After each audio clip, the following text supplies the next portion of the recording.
Hello and welcome to Somerville Highlander football on Somerville Ed TV. I'm Todd Harmon alongside Eddy Maldonado, and tonight the Highlanders open their Greater Boston League season against the Golden Tornadoes of Malden, as the Golden Tornadoes come in with a record of 1-0, coming off a victory against Lynn Vocational Tech 27-20. Highlanders coming off the 29-10 loss to Gloucester. They are 1-1 with that big 32-6 victory over Boston English. Another barometer game for them tonight, Eddy. Yeah, we've been talking about the last couple weeks being kind of a measurement game. Tonight is the night that, put the measurement stick aside. It's time to get it done. And it feels good. You can feel the wind in the air. We've been fortunate with sunshine last couple of weeks, but this is football weather, and it's go time, Todd. It's a windy, blustery fall night here at Dilboy Stadium. Highlanders in the home blue with the numerals on the white helmets, moving left to right on your television, computer, or phone screens. Wherever. The Golden Tornadoes in the gold, going right to left. They will kick off as the Highlanders will receive and be on offense to begin this game. Golden Tornadoes coming off that 27-20 victory. Special teams huge for them, as they got 2 punt returns for touchdowns and also forced a turnover that set them up for an offensive touchdown late in the first half of that game, as that is fielded by Ismail Mack at the 10, comes out and slips down at the 20-yard line, as Mack made a nice grab out of the air there. Yeah, nice snag by Mack there for the Highlanders, and Manny Perez for the Golden Tornadoes able to trip him up, it looked like, on that play. Highlanders will begin this drive at their 20-yard line. By number 2, Ismail Mack. 1st and 10. Highlanders worked out in the offseason against this Malden Golden Tornado team. So your first GBL team, well, you very well recognize them standing across the line of scrimmage from They'll you. know you pretty well, and another thing, too, you're training with somebody all off-season, right? You're in there lifting weights, running routes against one another, 7-on-7, so there might be maybe a little bad blood here tonight as well. Gavin Fusil, the deep back for the Highlanders. The blocking back is Mateus Fernandez. As Souza gives that off to Fusil. And Gavin had a crease there as he's able to get it out for a 9-yard gain out to the 29. And that's what the Highlanders want to do on 1st and 10, as he was brought down, I believe, by Jamari Brown. Yeah, the Highlanders definitely have an offensive DNA this season, and part of that DNA is with Gavin Fusil and Ismail Mack running the ball with both of those guys. As we saw right there, great blocking on the offensive line. Ismail Mack able to pick up about 9 yards. Fusil. Fusil, the deep back once again.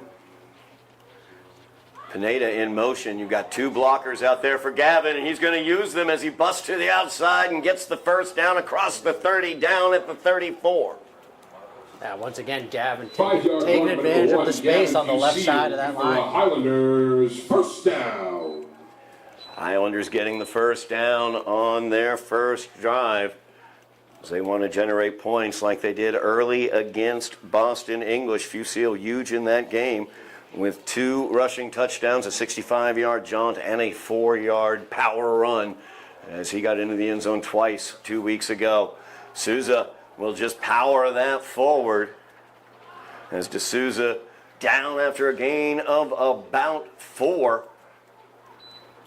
So a nice gain on first again. Yeah, something the Highlanders like to do to keep, defenses honest, keep them on their toes, right? They'll run the QB sneak with D'Souza every now and then. And what I've loved over the last couple of weeks is their ability to also just come off that and run some play action and be able to get the ball to their wide receivers, like Marcos Pineda.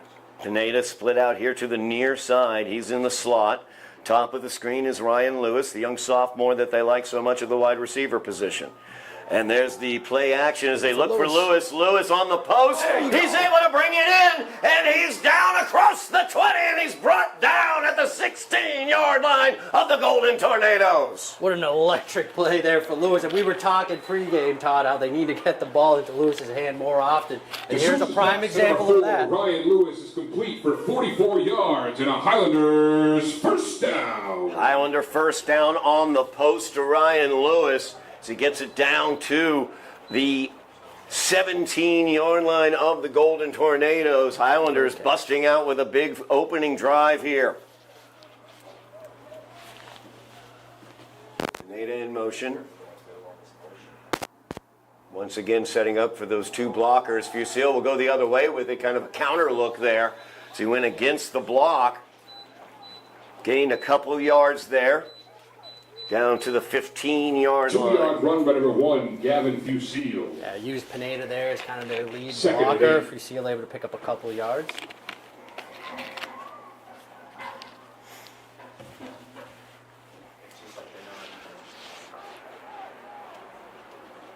Second down and 8 now for the Highlanders. Their opening drive of this game. Just the way head coach David Pereira wanted to see them play. Up. Fusil taking some steps side. there. Running the play. False start's going to be the call. False start. A little too Offense. excited. Fusil with a couple stutter steps forward. He was ready to get that 5-yard ball. penalty. He was envisioning the crease Oh, that was yeah. about to open up that he was going to run through. Absolutely. Second down and 13 now for the Highlanders. Difficult down and distance here. 3 wide receiver look. Jackson Smith to the bottom of the screen. 4 wide receivers. Strike that. As Fernandez is out slot at the top. DeSouza tucks it. Looking to great run. job. He gets away from the pressure. Slips a tackler. Trying to get over across the 20. And he's brought down there. Good job by Sam just to get any sort of yardage on that play. As the pocket broke down on him, he was able to squirt out to the far side of the No field. gain on the run by number 9. Yeah, I was Sam trying to see if D'Souza. they were going to give him a yard, but it looks like no Third gain. and But 13. still, great job by D'Souza just to get back to the line of scrimmage there. I thought they had him. Brings up third down and 13. Probable 4-down territory here for the Highlanders, so you don't need to get it all here in this chunk. Pineda in the slot at the top. D'Souza's looking over that way. There's Got it. Pineda, makes the catch at around the 10-yard line. They're going to give him actually out of bounds at the 12-yard line. So it'll bring up a 4th down for the Highlanders and about 4, or a long 4, probably short 5. And a nice job there by Pineda to get open and kind of break there to the sideline, able to make 4th down a little bit more manageable for the Highlanders. Keep an eye on Pineda on this play. He is at a normal tight end position here on the near side, tight to the line. I formation. Fusil is the deep back.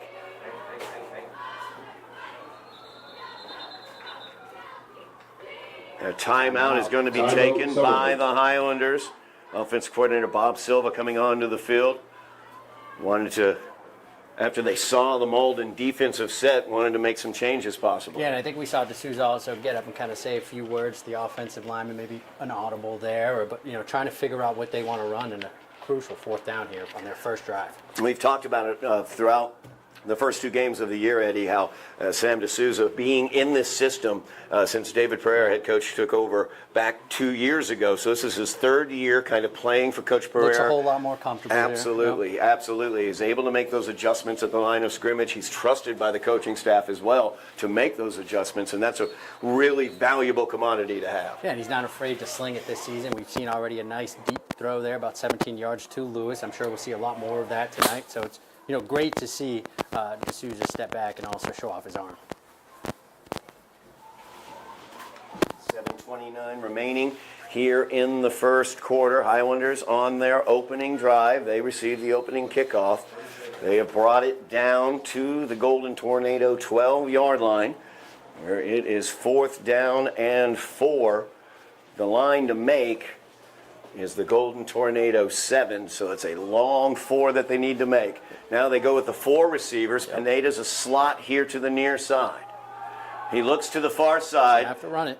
Sam spins away, gets rid of one of the defenders, looking to throw it, and he does. Trying to get it to the end zone to Fernandez. A lot of hand checking going on there, but no flag thrown. Turnover on downs for the Highlanders. Yeah, there was a lot going on in the back of the end zone there, kind of pushing on both sides. Ref's going to let them play. I don't mind that there. D'Souza not able to get enough on that throw as he was under pressure from 2 Malden defenders. He had already slipped the hand of one of the Malden defenders who had his cleat. good job by Sam just staying alive in that situation and finding the opportunity to throw downfield, but to no avail. Yeah. Once again, able to escape the pressure somewhat there, but just unable, like you said, to find a receiver there. Golden Tornadoes will come out. Their quarterback, Aiden Brett, number 3. Matt Brito, number 1. One of their top offensive weapons, really hurt the Highlanders last year. They have 2 receivers here to the strong side, offset, as well in the backfield. And the give is inside. Nothing doing there. Nothing going on there. As Fernandez finishes things off. And that was actually number 17 for the Golden Tornadoes. Jaden McGuffey. Yep. The freshman getting a carry here. No gain on the run by number 17, Jaden McGuffey. 2nd and 10. So the Highlanders, good penetration there, were able to get in, prevent McGuffey. He was hit in the backfield and then was wrapped up by Fernandez to finish matters off at the line of scrimmage. So 2nd down and 10 for the Golden Tornadoes. Yeah, and I saw McGuffey kind of, juggle the football a little bit as he was coming through that hole as well. So nice job by Mateus Fernandez on that play.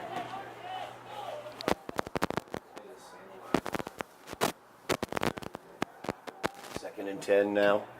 Same offensive setup there. Hand it off. As they hand it off to the young freshman once again. He spins away from one tackler, runs away from another, and he is broken into open space.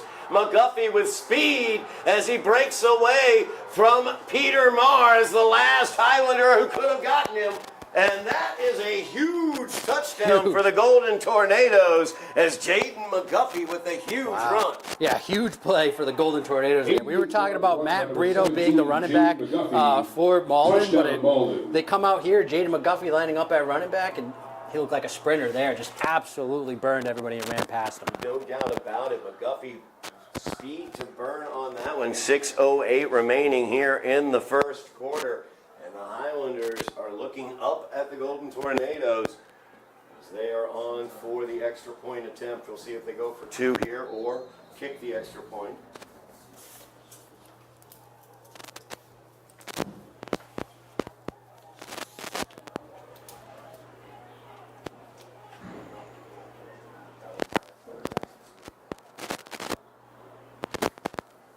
They will go for 2 here.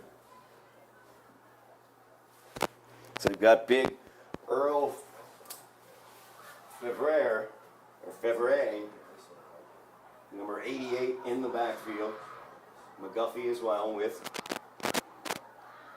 Brett. As the give is to McGuffey into the near side. He is brought down short of the 2-point conversion. No good. There's the defensive captain for the Highlanders making a play. Getting the job done.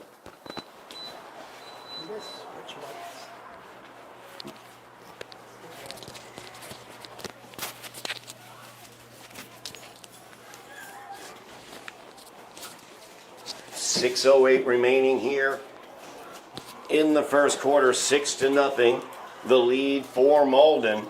Highlanders had a really good offensive drive, brought it down deep in Malden territory, but came up empty on a 3rd down and 4, or 4th down and 4, I should say. Yeah, huge. Golden Tornadoes, just 2 plays later, McGuffey, the young freshman, Jaden McGuffey, afterburners on that young man. It's almost like they caught that Highlander defense sleeping there.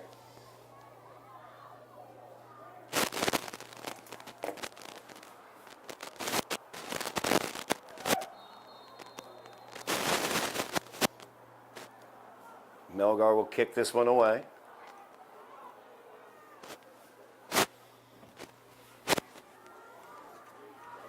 And Mack get into his pads. It bounced right off, and then Ryan Lewis picks it up. Thank goodness Ryan Lewis was there, was able to pick it up. Highlanders will get the possession here as Ryan Lewis recovered that fumble. Dave's kick return there just came right off Mack's chest. Highlanders able to avoid disaster there. Already down 6-0 here in the early going against the Golden Tornadoes.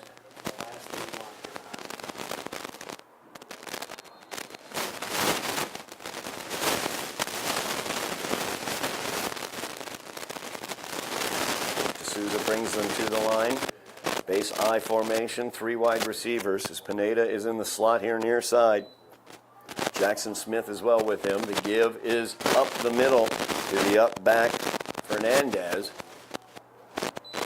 3-yard run by number 3, Mateus Fernandez. 2nd and 7. 3 yards in a cloud of dust there. Yeah. Or turf. Fernandez just pushing his way through the line. And the Highlanders, they've shown the ability to move the ball up and down this field. They just need to finish when they get in that red zone. So hopefully here, they can move the ball once again using their running game and then capitalize when in that red zone. 2nd down and 7 now for the Highlanders. Closer to 2nd and 6. High formation once again. They're going to pitch it out here. Ishmael Mack, as he avoids one tackler, trying to speed away from the others. Have a flag and he was there. brought down from behind. A questionable horse collar or face mask. I'm not sure which. Yeah, it looked pretty strange on the tackle there. I'm going to lean towards horse collar. I guess we'll see the official call. Personal foul. Oh, Face face mask is going to be the call. It's going to go against the Golden Tornadoes. So on the personal foul, Highlanders will have the yardage for the first down. Personal foul, face mask, defense. 15-yard penalty. 1st and 10, Somerville. First down and 10 for the Highlanders at their 45-yard line. It's the offense helped out by the face mask there. Mack, the back in a pistol set now. 4 receivers, 3 at the top of the screen. Fake to Mack. Blitz came in from the left. Sam was able to get away from it, but his pass bounced off the pads of one of the defenders. I didn't see which one. He did have Ryan Lewis wide open. He did have him open. If he could have got Lewis that ball, who knows what would have happened. But a nice job by the Golden Tornado defense to get in the face of D'Souza. Yeah, no doubt about that. Sam did a great job keeping his awareness. As we're wiping off a flag that was thrown. I did not even see it on the flag that ground. I didn't even see, yeah. Thank you for wiping off the flag I didn't know. 2nd down and 10 now for the Highlanders from their 45.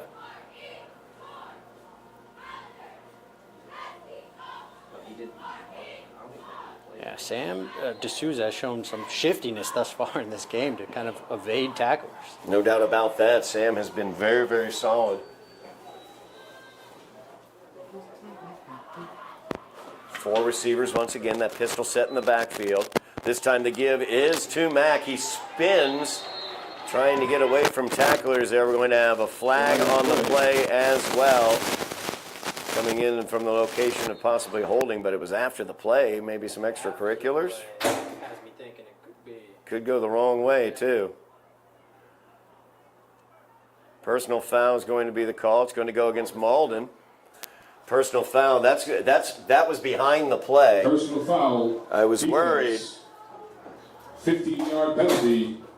Do you have a number there, Todd? Allison McCullough Yeah. was the Highlander involved with that, but I did not see the number of the Golden Tornado who was involved. Yeah, Another neither did 15 I. yards, though, for the Highlanders. You talked about some bad blood possibly between these teams, Eddie, because of the fact they work out against each other in the regular season. You get kind of sick of seeing that guy. Yeah, you're all the time. competing against that guy every single day. Whether you like it or not, you might get a little sick of seeing him.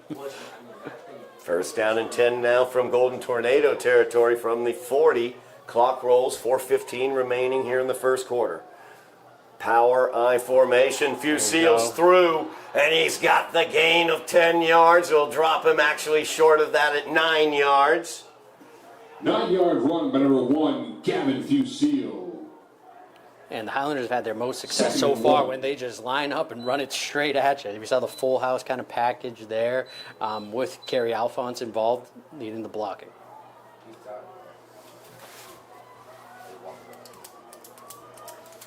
Full house once again. Is the setup there. Fusil looking to bust through, just pushing everybody forward as he's brought down short of the 25-yard line at the Golden Tornado 26. Highlander first down on the play. Yeah, another big chunk play there for them. Down. Really good point. You add Kerry Alphonse to this number 16 as he gets into the backfield, part of that power I formation, really helping out in the blocking. Power I formation once again. Near side Ryan Lewis. Fusile countering off the other direction, away from the blockers that time. Golden Tornadoes were ready for it this time. Definitely They were. had enough. Second down and 11 now for the Highlanders. Clock rolls, just under 3 minutes remaining in the first quarter. Highlanders trailing this one 6-0 after lightning struck in the form of freshman Jaden McGuffey.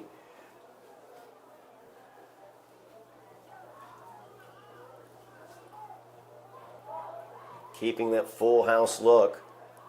Fernandez, Alphonse lead backs. Gives to Fusile. Sidesteps a tackler. Powers through the hole there. Pushes forward. Gain of about 7 on the play. We'll give him 6 actually. Third down and 5 now for the Highlanders. Reasonable, much more reasonable down in Much more distance. reasonable. And you're also in 4-down territory once again for the Highlanders. No doubt about that. 3rd and 5. We'll see if they come out and switch it up here and get out of that full house package, or if they'll stay in. It looks like they're gonna stay in it here. Keep spreading Ryan Lewis out there. You just keep thinking the possibility of a play action. And there it and comes. There it is. Looking for Lewis on the post, but instead a sack's going to happen as D'Souza spun to the ground. I believe that was Ismail El Balawan. There you go. Yep, El Balawan with a nice sack there for the Golden Tornadoes. 4th down now for the Highlanders. 9 yards. Big 14. 9-yard loss there, 4th down and 14. See what the Highlanders have in their bag of tricks here. And that was a difficult position there for D'Souza. You called it kind of the play action, looking right at Ryan Lewis. His first option wasn't there. Kind of started to panic slightly, look other ways, and by the time you knew it, sack. Yeah, Balawan was there, and it was able to spin him to the ground. I formation, 3 receivers. Fake is to Fusile, looking downfield to Lewis. Lewis tries to welcome that ball into his hands, but it gets through.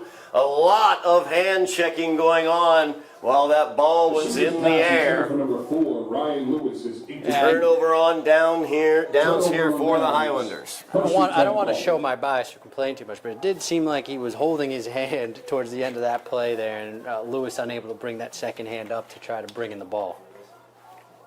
So the Highlanders, 2 excursions into Golden Tornado territory. They've come up empty on both times. Trailing 6-0, it's critical the Highlander defense stand up here. Yep.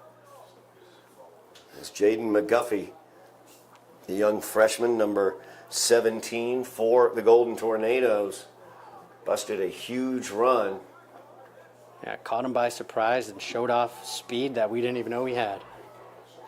Fevrier is back there in the backfield, number 88, along with McGuffey and Brett. Brett keeps it this time, throws it out to the big boy, and he is brought down immediately. Nice job there by Ismail Mack.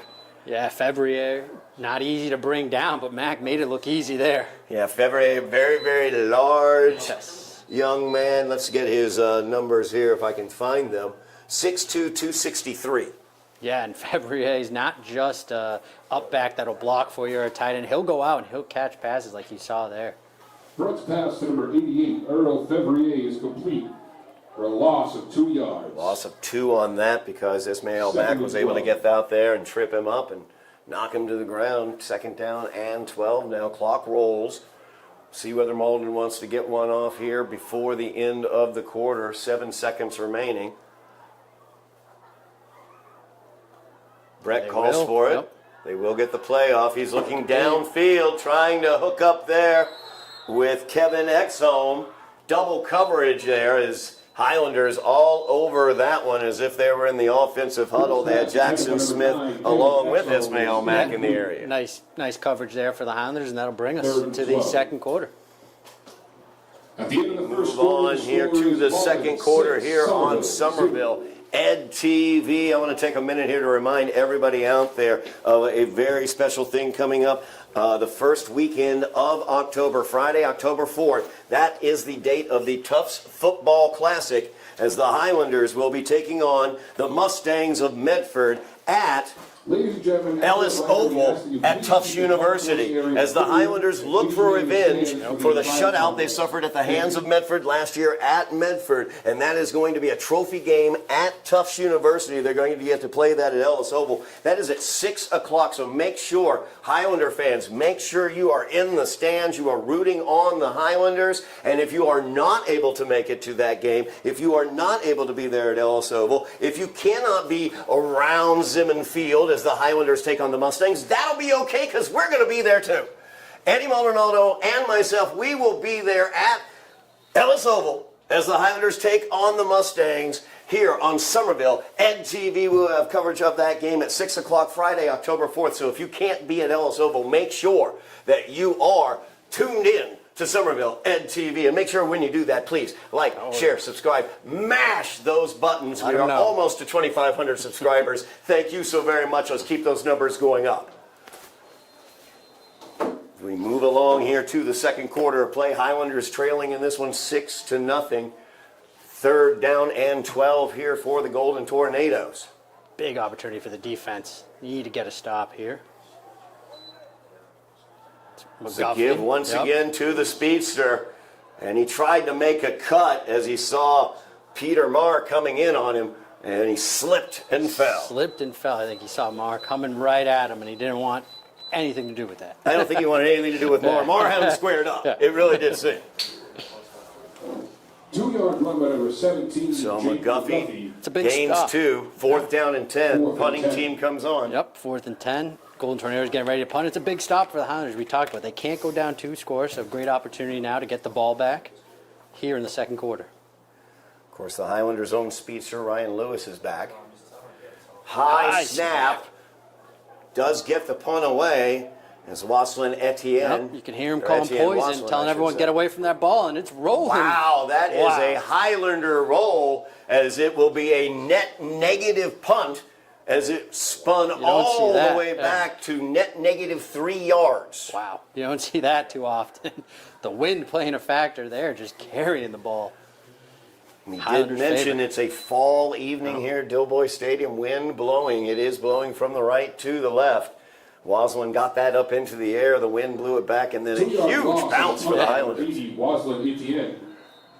1st and 10, Somerville. Football gods rooting for the Highlanders. First down and 10. Highlanders begin this drive in Golden Tornado territory. They go with the 4-wide set. Pistol look in the backfield. Deep back is Fusil.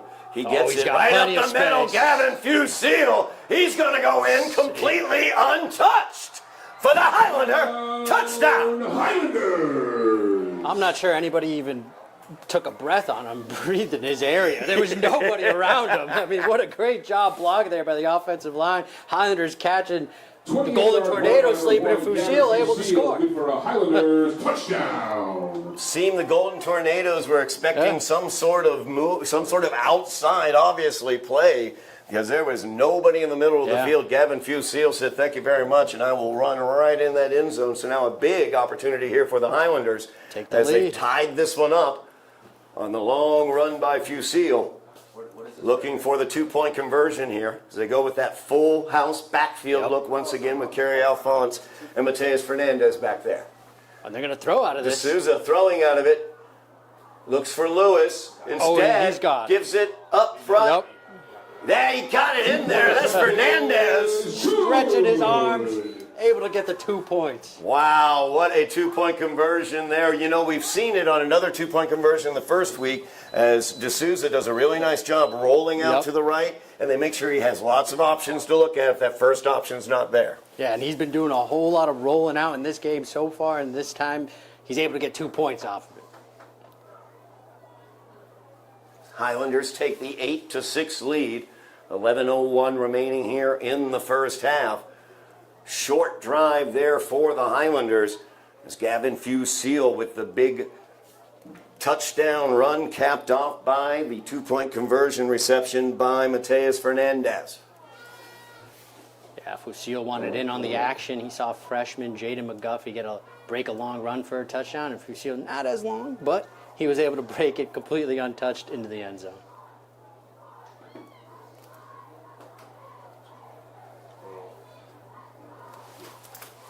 So the Highlanders ready to kick this one away. Tim Jones.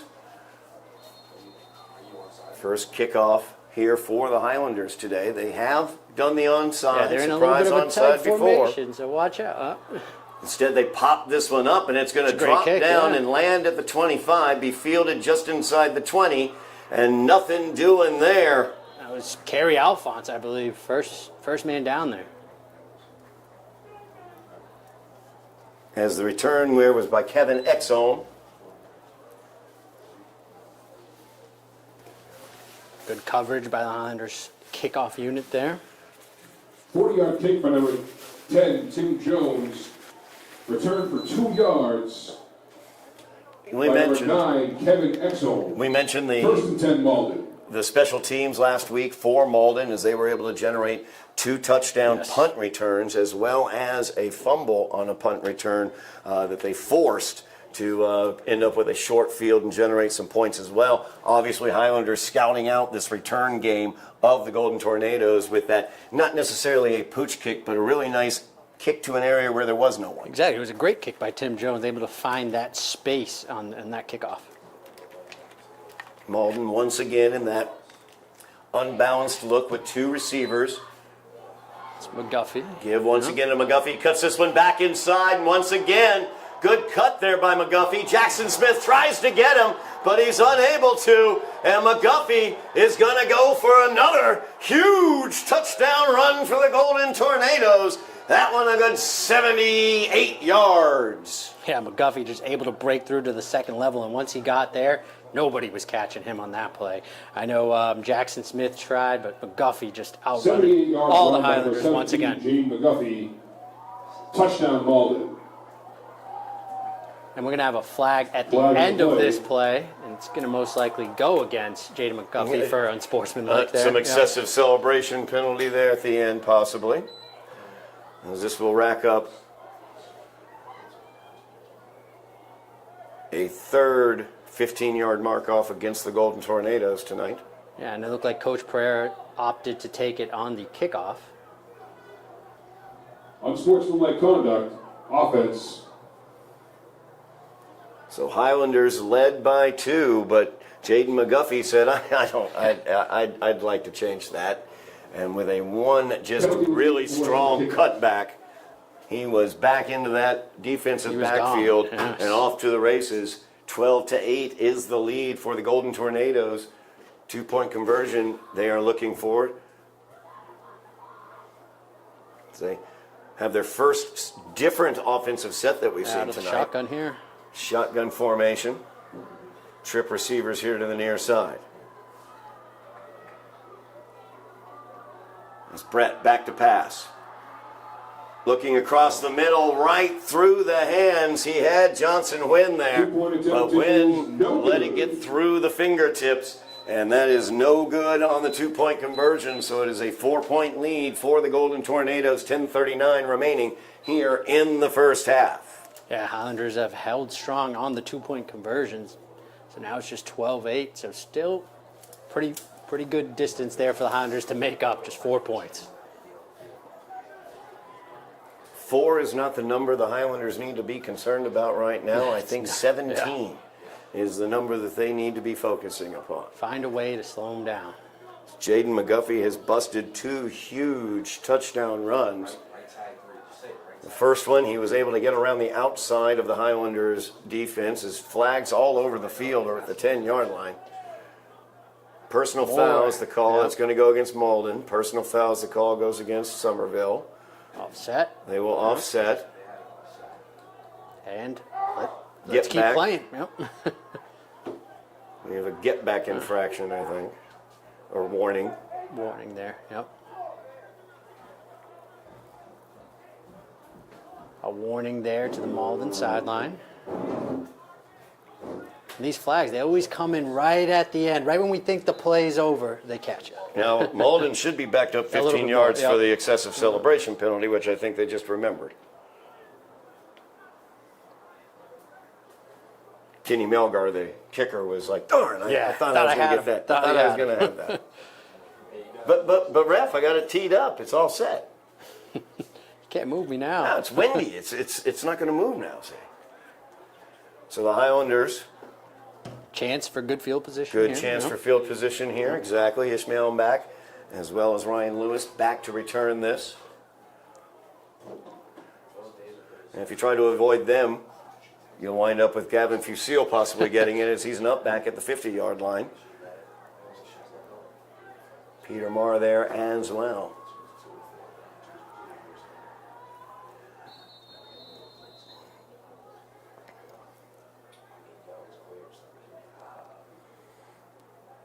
Melgar's kick is away.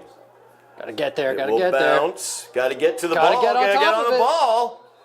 And it looked like Malden hurt us, and Somerville maybe didn't. It's a We'll battle see who's down at there. the Let's see bottom what of that comes up pile. with this. And the Somerville's Highlanders lucky. come Wow. away with it. As Ryan Lewis, Somehow. Johnny on the spot, I think he was at the bottom of the pile. I'll go ahead and give it to Ryan. If nothing else, he was being piled upon by many heavy people. Yeah, it almost felt like both teams were unsure what to do in that situation. So fortunate for the Highlanders, Ryan Lewis able to get on top of it. Wassland NTN. No return on the play. And they'll start at the First and 41. 10, Somerville. 41-yard line is where the Highlanders will start their fourth drive of the game. As they've gotten into Golden Tornadoes territory each of the previous three drives.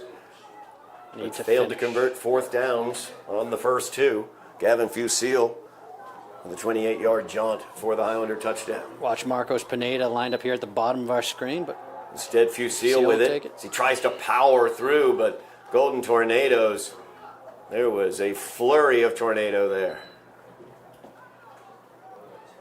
yeah, this defensive front for the Golden Tornadoes has shown the ability to break through the Highlanders' offensive line No tonight. gain on the run by And you number can see it one, right Gavin there on that play. Fusil.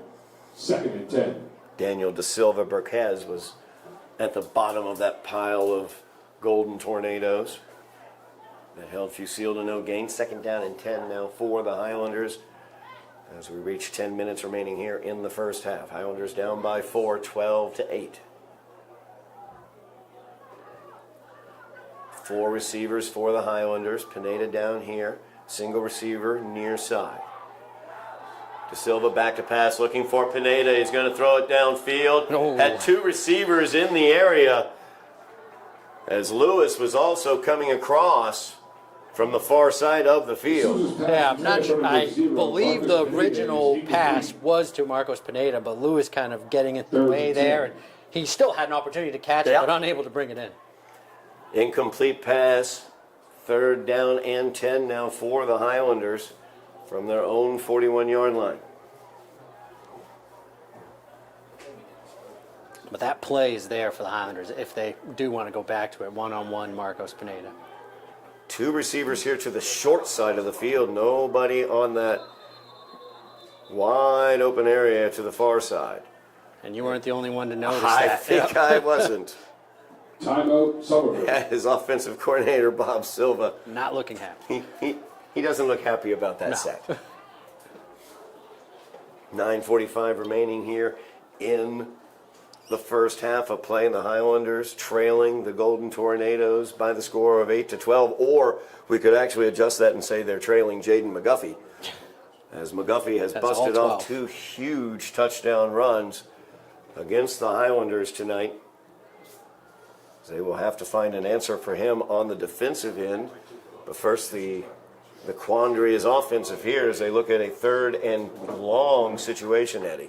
Yeah, and kind of the first time in this entire game that the Highlanders find themselves in a pretty third and long. You know, you would think they would throw here, but you never know what Coach Bob's thinking over there. You know, he could be thinking possibly even 4-down territory, maybe a short pass here and set themselves up for a 4th and short. We shall see.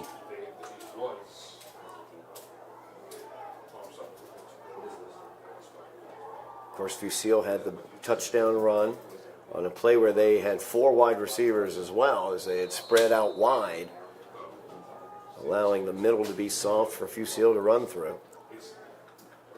Very traditional here. Yep. I formation. Pineda in motion over to the far side. The give is going to be to Fusile. Gavin is going to bust forward. Let's see where they're going to mark this, as he might have the first down. It's right at the 49-yard line of the Golden Tornadoes. If nothing else, it's 4-down territory, and they're going to give them a first, I believe. Moving the chains. They're Wow. moving the chains. Gavin Fusile, good for a Highlanders first down. Really great final effort there by Fusile as he lunged forward while being tackled and was able to force that ball across and get the mark across midfield to the 49-yard line for the first down. Yeah, it's like he just fell forward for that extra yard, and that was all they needed.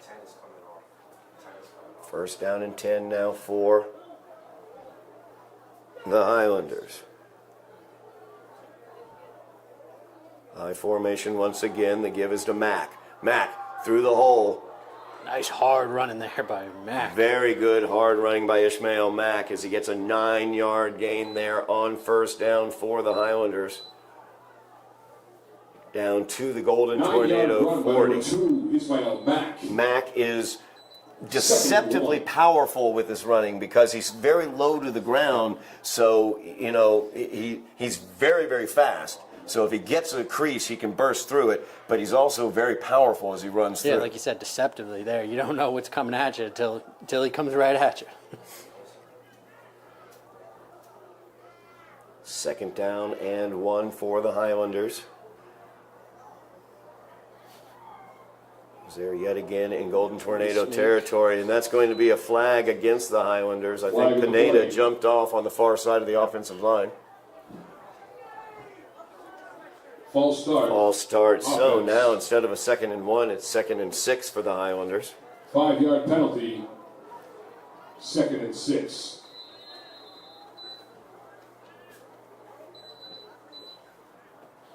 Yep, and these are the situations you don't want to find yourself in. You don't want to get penalties and then force yourself into 3rd and longs or 2nd and longs even.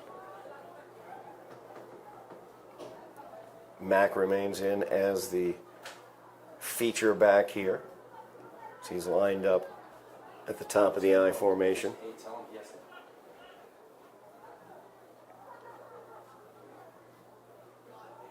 Passes out to Marr as he's got a lot of room. He slips one tackler. He's trying to spin away from another one, but is brought down by his jersey as he's across the 35 down to the 33. Yeah, smart play there. D'Souza got the ball out quick to Marr as he was wide open. Coverage was way off there, so he was able to pick up the first down.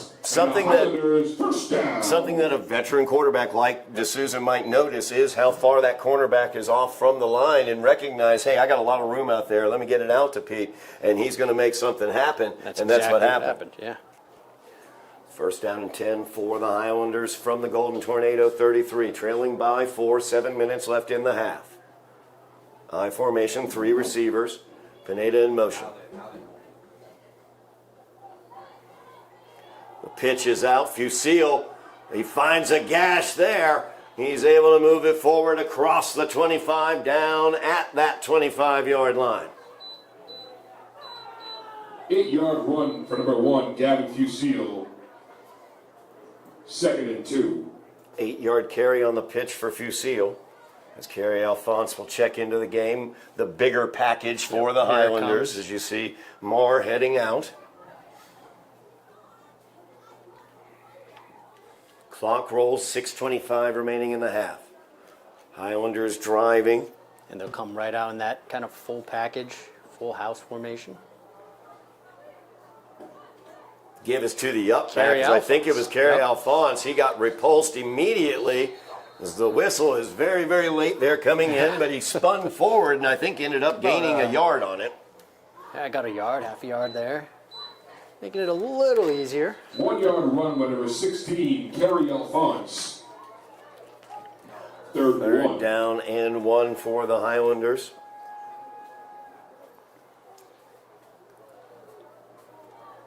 Seems like Gavin Fusile territory here. That could very well be. As you see Fusile out there, he is the deep back in that power backfield look behind Fernandez and Alphonse. There's Fusile as he is immediately hit. Got just enough, I believe, for the first down. I believe he did get just enough, but he ran into a wall right there, right at the first down marker. That wall may have been named Fevrier. For Highlanders, first down. As I believe that was number 88, Fevrier, who was able to lunge out right as he hit that hole. But the Highlanders were able to get the first down, so first down and 10 from the 23.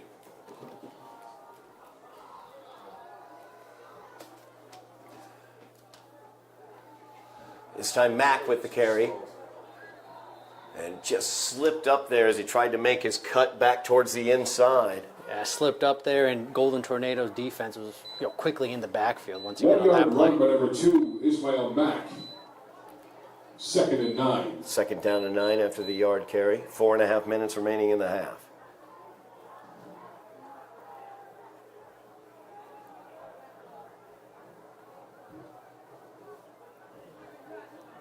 Highlanders down by 4. This is their 4th time into Golden Tornado territory.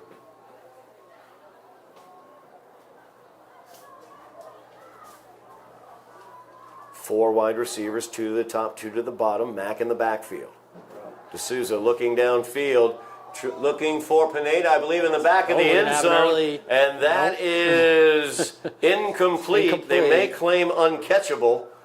Other than that, there was a tackle. That was a full-blown tackle, yeah, but they're going to call on uncatchable ball, I guess. We've seen It hand always checking. confuses me on those calls. If they tackle him, I feel like you got to throw the flag, even if it's uncatchable, because, right? yeah. And we have seen some hand checking thus far in Hand this game checking that is one thing. hasn't been called, so they're letting them play a bit. 3rd down and 9 now for the Highlanders. Clock stopped, 3:54 left in the half. Big 3rd down here. 4 down territory, though, for the Highlanders. 4 receivers. Pineda is the outside receiver here, near side. The give is to Fusile, trying to power forward. Malden doing a really good job on that defensive line, not allowing any holes there. Nothing. No gaps in the A or the B. No sign of daylight there. Gavin Fusile unable to find anything in that defensive front. No gain on the run by number 1, Gavin Fusile. So 4th down and 9 now for the Highlanders. Highlanders in danger of turning the ball over on downs for the 3rd time this half.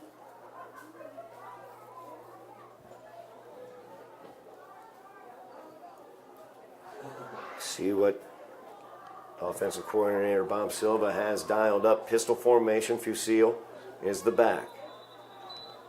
We're going to have a timeout just before the snap. Yep. Highlanders took the timeout. Somerville. So looking at the 4th and 9 now. It looked like they were ready to throw the football there. Yeah, it did look like they were ready to throw there. They spread it out, 4 wide receivers. D'Souza's going to come out. He's going to have his first read. If that's not there, I'm sure he's got someone else that he's going to have to go to. He's got to be prepared for that, because thus far, when that first read isn't there, he looks down, and next thing you know, Golden Tornadoes are in his face. Yeah. Concession stand at the end of the concourse. It's been support the Highlanders. Thus far, the Golden Tornadoes are winning the battle up front at the ends of the field. Yep. And not necessarily in between the 20s. As the Highlanders have been able to bust through, get some nice runs, complete some passes as well. But inside the red zone, the Golden Tornadoes defense really has solidified. Yeah, and time of possession has been hugely in the Highlanders' favor. Absolutely. As Jaden McGuffey has been the Golden Tornado offense, 2 huge touchdown runs. Lightning quick drives, basically, on the first play of a drive and second play of a drive. So 3:05 remains in the half. Highlanders, 4th down and 9 from the Golden Tornado 22-yard line. Yep, trips to the right. Pineda on the bottom of our screen. D'Souza's back to pass. Pressure is in on him. That's a mask. face mask Yep. if they're going to throw it, and they did. D'Souza breaks away, though, and Sam's going in for the Highlander touchdown.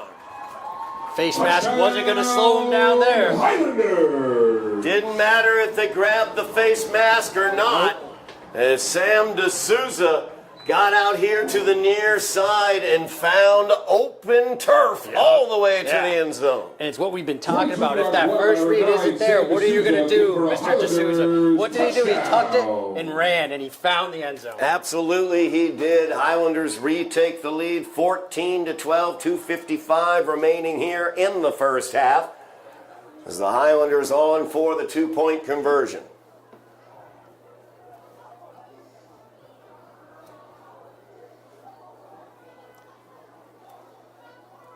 Yep, so they'll just pick up that flag. Of course, it was face mask. They Yes. just want it to be known and declined. So result of play, touchdown Highlanders. And as they go for 2 here, they'll come out in that full house package.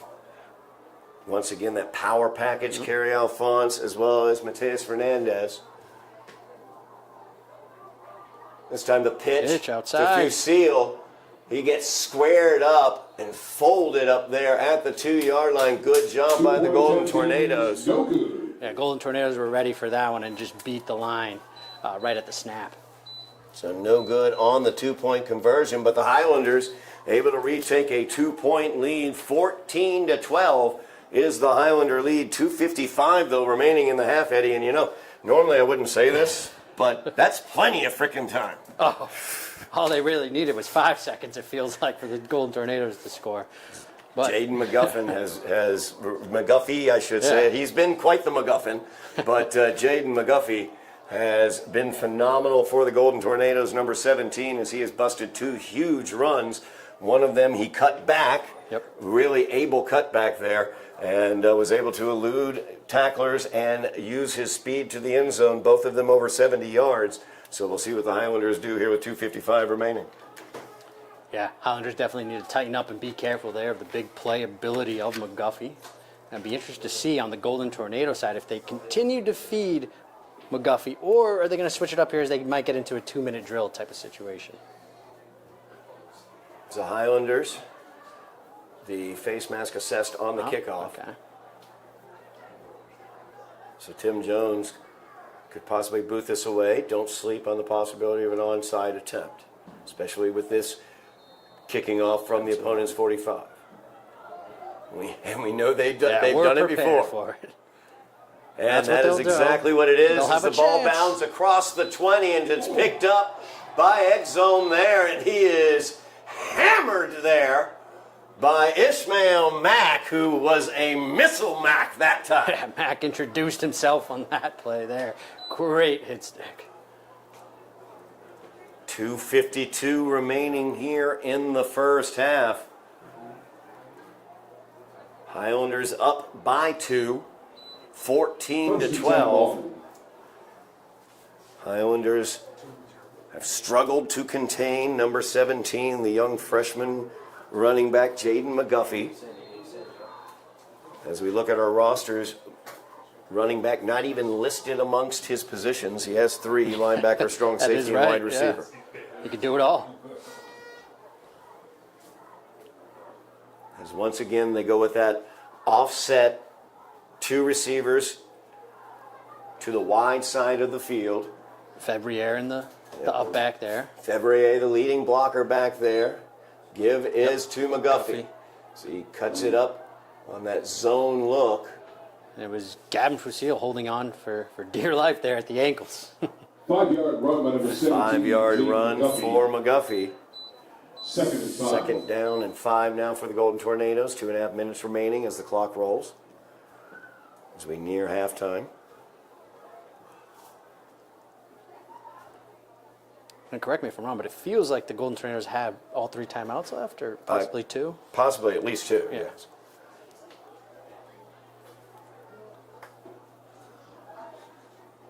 I always assume there are timeouts left because it there feels always like- seem to be timeouts left.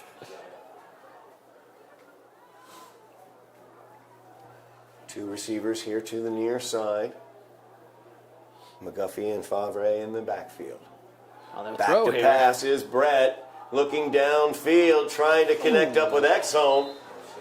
And the coverage was there as Mack had Exome on man-to-man. The help coverage was coming over top by Jackson Smith. Yeah, Jackson Smith was there to kind of help break that one up. Make Exholm second guess if he was going to reach out for the ball or not. 3rd and 5. 3rd down and 5 now for the Golden Tornadoes. And a big point here, Eddie. That Clock, stops yeah. the clock at 1:50. Clock is stopped, yeah. So now a 3rd and 5 for the Golden Tornadoes. The Highlanders, I don't know whether they have a timeout left, but they could I'm sure possibly they do. use it after this play and maybe get another shot at the offensive possession here. But first, of course, they've got to stop the Golden Tornadoes. Yep, absolutely. That's going to be the key play here, and I would imagine they're going to get the ball into the hands of McGuffey on this play, because even if he doesn't pick up the first down, they're going to let the clock roll. As Britt directing traffic, getting Exome where he wants him in the slot. Mack matched up against him. The give is to McGuffey as he cuts it up. Good block there, and a touchdown saving tackle there by Ryan Lewis, as he was just able to knock him off balance after getting the first down, and now a timeout taken by the Golden Tornadoes with 1:45 remaining. Yeah, Lewis got just enough of the ankle there to trip up McGuffey and save 6 points. 1:45 remaining as McGuffey burst right through that hole. Looks like he, in that case, and I'm trying to figure out what they're using blocking-wise to get him these holes, because it doesn't take a big hole for him to get through. It does not. But he is getting holes. And that might just be it. He's just seeing just enough space, and he's squeaking through, and next thing you know, the Highlanders weren't ready for it on that second level. Golden Tornadoes will have it at their own 40-yard line, 1:45 remaining, trailing by 2. Jaden McGuffey burst through the line of scrimmage on the last play and was prevented from a possible touchdown by Ryan Lewis, as he was able to knock him off balance at this 40-yard line. Now we have 3 receivers here to the near side. 4 receivers all day, and a single receiver at the top of the screen. Back to pass is Brett. Looks here near side. That's going to be incomplete, trying to get with Brain. Let's see here, Jose Brayan. Or Brayan Jose, I'm not totally sure which. Could go by both. Brett's pass intended for number 33, Brian Jose, is incomplete. Brian Jose. Brian We'll go with Jose, that. 2nd and 10. That works. Once again, the clock is stopped. So 2nd and 10, $1:40 that's the risk remaining. when you throw the football there. Leaving the Highlanders a bit of time here. Yeah. Can confirm the Highlanders have no more timeouts, but still, they do have big play ability on their side. 2-point lead for the Highlanders. 2nd down and 10. As McGuffey is now split out as the slot receiver up top. 5 receivers here for the Golden Tornadoes. As he looks over towards McGuffey, he goes to the other side of the field. Oh, he goes to McGuffey on the post. And McGuffey was open on the post, as he had gotten past Peter Marr in coverage. Beautiful pass there by Aiden Brett. I thought Brett had just looked to the other side of the field, but instead he was just throwing to the extremely fast McGuffey, who was crossing the field in the post pattern. I was thinking the same thing for a second there too, Todd, that he might have overthrown whoever his intended receiver was, but I should have known. McGuffey in a flash right there. So the big play ability resides with the Golden Tornadoes. They retake the lead 18-14 in a huge 2-point conversion once again. Jaden McGuffey is killing the Highlanders tonight. That's a 60-yard touchdown reception. If you haven't figured it out yet, the Golden Tornadoes have one type of offense and one offense only. Get the ball to Jaden McGuffey. That's it. Any way you can. Electrifying player, number 17, Jaden McGuffey. He has lit up the Highlanders to the tune of 3 touchdowns, 2 on the ground, 1 through the air receiving. Very important 2-point conversion. Golden Tornadoes have been unsuccessful in both their attempts thus far. Once again, they set up in that base offensive formation they have with Fevre back in the backfield. This time, Britt keeps it, and he reaches across, and he is in for the 2-point conversion. As Brett gets the 2-point conversion. And that is an 8-point lead now. So we finally have a different person carrying the 6-point ball lead. there, and it's Brett. 6-point lead now. Yep. It's trying to give them too many points. It feels like a larger lead It because does. McGuffey scares me that much. It happens so fast. He so is quick, too, lightning so fast. You got to keep the ball away from him right now. Minute 30 remaining. Now the Highlanders might have an opportunity to come back, maybe strike with a little lightning of their own. Yeah, no timeouts, but they have the ability to do it. They have the players on their offense to make a big play.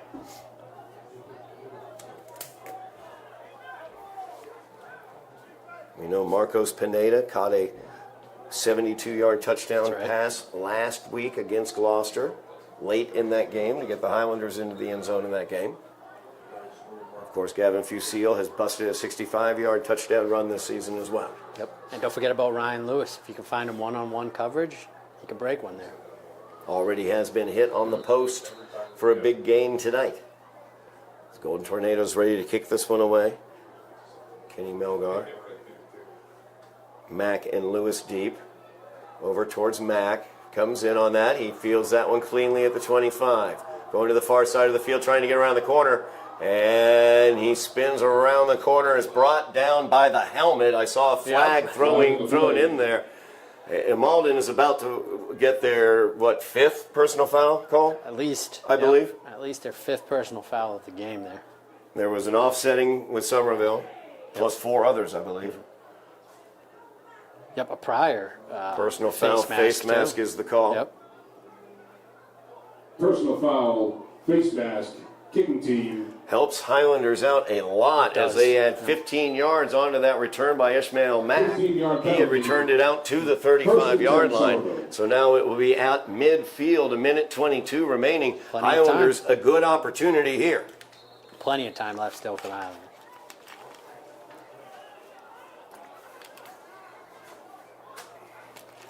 Highlanders down by 6, 20-14.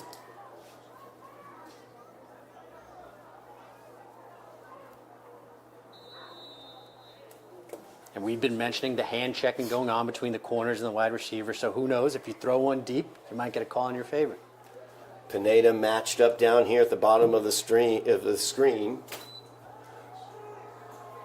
D'Souza looking to the far side there, finds Lewis on the 10-yard out for the first down. A minute 16 remaining, and he gets out of bounds. Clock stops. Exactly how you draw it up on the paper there. Ran right to the first down, cut it, and picked up the first down.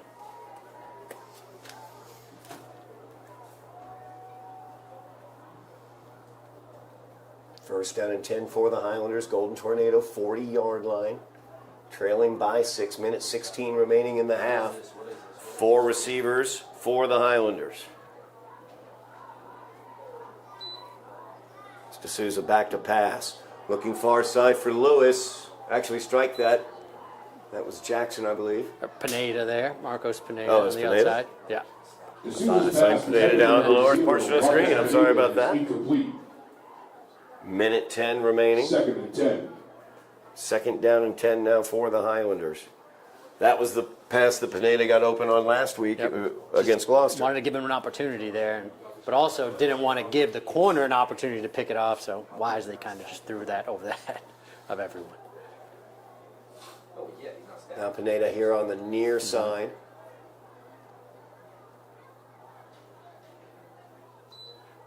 D'Souza back to pass. Looks to the right side. That's complete to Pete Marr. 10 yards. That'll give him the first down, and as the chains move, the clock will stop. Minute 5. Clock stops as the chains move. Clock begins running again. 1 minute remaining in the half. Highlanders first down and 10. D'Souza back to pass. Looks downfield. Looks for that 10-yard out once again for Lewis. That one incomplete, out of bounds. Second down and 10 now for the Highlanders. 51 seconds remaining. Clock stop. Lewis is incomplete. Second and 10. Highlanders trailing by 6. Looking for an equalizing touchdown here late in the first half. As a timeout is taken. Timeout, Malden. Malden takes that timeout, 51 seconds remaining. So we've seen, Eddie, the Highlanders have been able to move it from midfield where they began Certainly after the have, personal foul, the face mask on the return. So good field position to begin with. They got 20 yards, 2 pass plays for 10 yards apiece. They found that 10-yard out, but Malden's going to start sneaking over there and covering that a little bit more tightly. That's definitely why the timeout was called here. I think they had enough. They're clearly Somerville's just running a 10-yard out, getting to the outside, picking up the first down every time. And that was a close one too to not get another first down there by Ryan Lewis. So I think coach for the Golden Tornadoes, he's seen enough. He wants to put a stop to it. But if you start trying to put a stop to it, then you can beat him over the top. So we'll see how the Highlanders counter. Move and counter move. Always very highlighted at the end of halves and end of games. Especially in a game like this where it feels like we're just going back and forth. Back and forth, absolutely. The Highlanders have dominated the time of possession, multiple long drives into Golden Tornado territory. They have come up empty on 3 of those that they've gotten into Golden Tornado territory on and turned the ball over on downs. And on the flip side, Golden Tornado offense has just been lightning quick as McGuffey, multiple long runs and a long touchdown reception. Second down and 10 now for the Highlanders, 51 seconds left in the half, trailing by 6. D'Souza, quick out to Pineda. And Pineda tries to spin away from the tackle, did not get out of bounds, so the clock rolls, 42 seconds remaining, 3rd down and 6 for the Highlanders. Highlanders got to get on the ball quickly here. They line up quickly. As Lewis gets in position, slot top of the screen. Gets the snap off, 28 seconds. Looking for Pineda just behind Marcos. I don't know, I think maybe Sam thought he was going to stay down the sideline, but Pineda turned it in. Yeah, Pineda went in instead of out there. It's a little miscommunication, and it'll stop the clock at 24 seconds. 4th down and 6 now for the Highlanders. The line to get for the first down is the 20-yard line. Of course, the goal line being the line to get for the touchdown. 24 ticks of the clock remaining here in the first half. No timeouts for the Highlanders. So if they were to get the first down, they'd have to quickly get into position. Of course, the clock would stop for the chains to move. 6 yards away from that possibility. Here it is, the snap to D'Souza. Looks downfield, looking for the end zone. The touchdown there. As Pineda was in the end zone, it was a little deep as well. So incomplete, 18 seconds remaining. Once again, I would not normally mention this, but there's 18 seconds left. Makes me a little nervous. Right? I have a nervous feeling going into these last 18 seconds. I just want to know where 17 is, and I also want to know how they are getting those little creases in the offensive line that he's getting through. We're going to have to watch film after this. No doubt. It's impressive.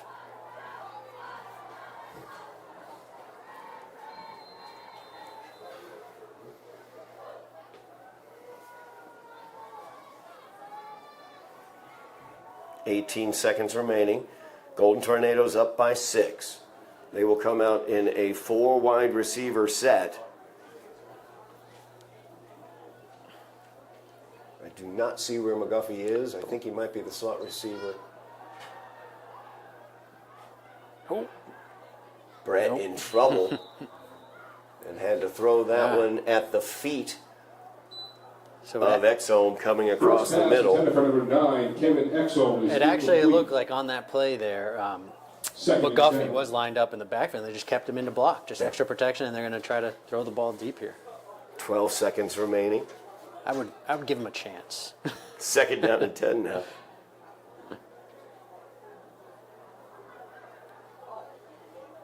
We're at that point of the night where the white numerals on the gold really are not helping. They're not doing They're us not any helping me out. favors, yeah.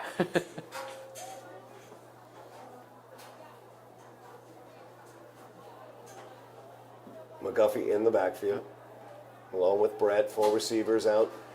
Also important to highlight where Kevin Exholm is. That's been Aiden's favorite, Brett's favorite target tonight, but he'll take a knee. Taking the knee, and that will do it for the first half as on the strength of Jaden McGuffey, 2 long touchdown runs and a long touchdown reception, the Highlanders trail the Golden Tornadoes of Malden by the score of 20-14. We will be back here on Somerville Ed TV for second half action in about 12 minutes.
We are back at Dilboy Stadium as the Highlanders trail the Golden Tornadoes of Malden by the score of 20-14 at the half here on Somerville Ed TV. I'm Todd Harmon alongside Eddy Maldonado. Eddy, the Highlanders dominated time of possession, Yes, had drives that went deep into Golden Tornado territory. They turned the ball over on downs 3 different times in Golden Tornado territory, or 4 different times actually in Golden Tornado territory.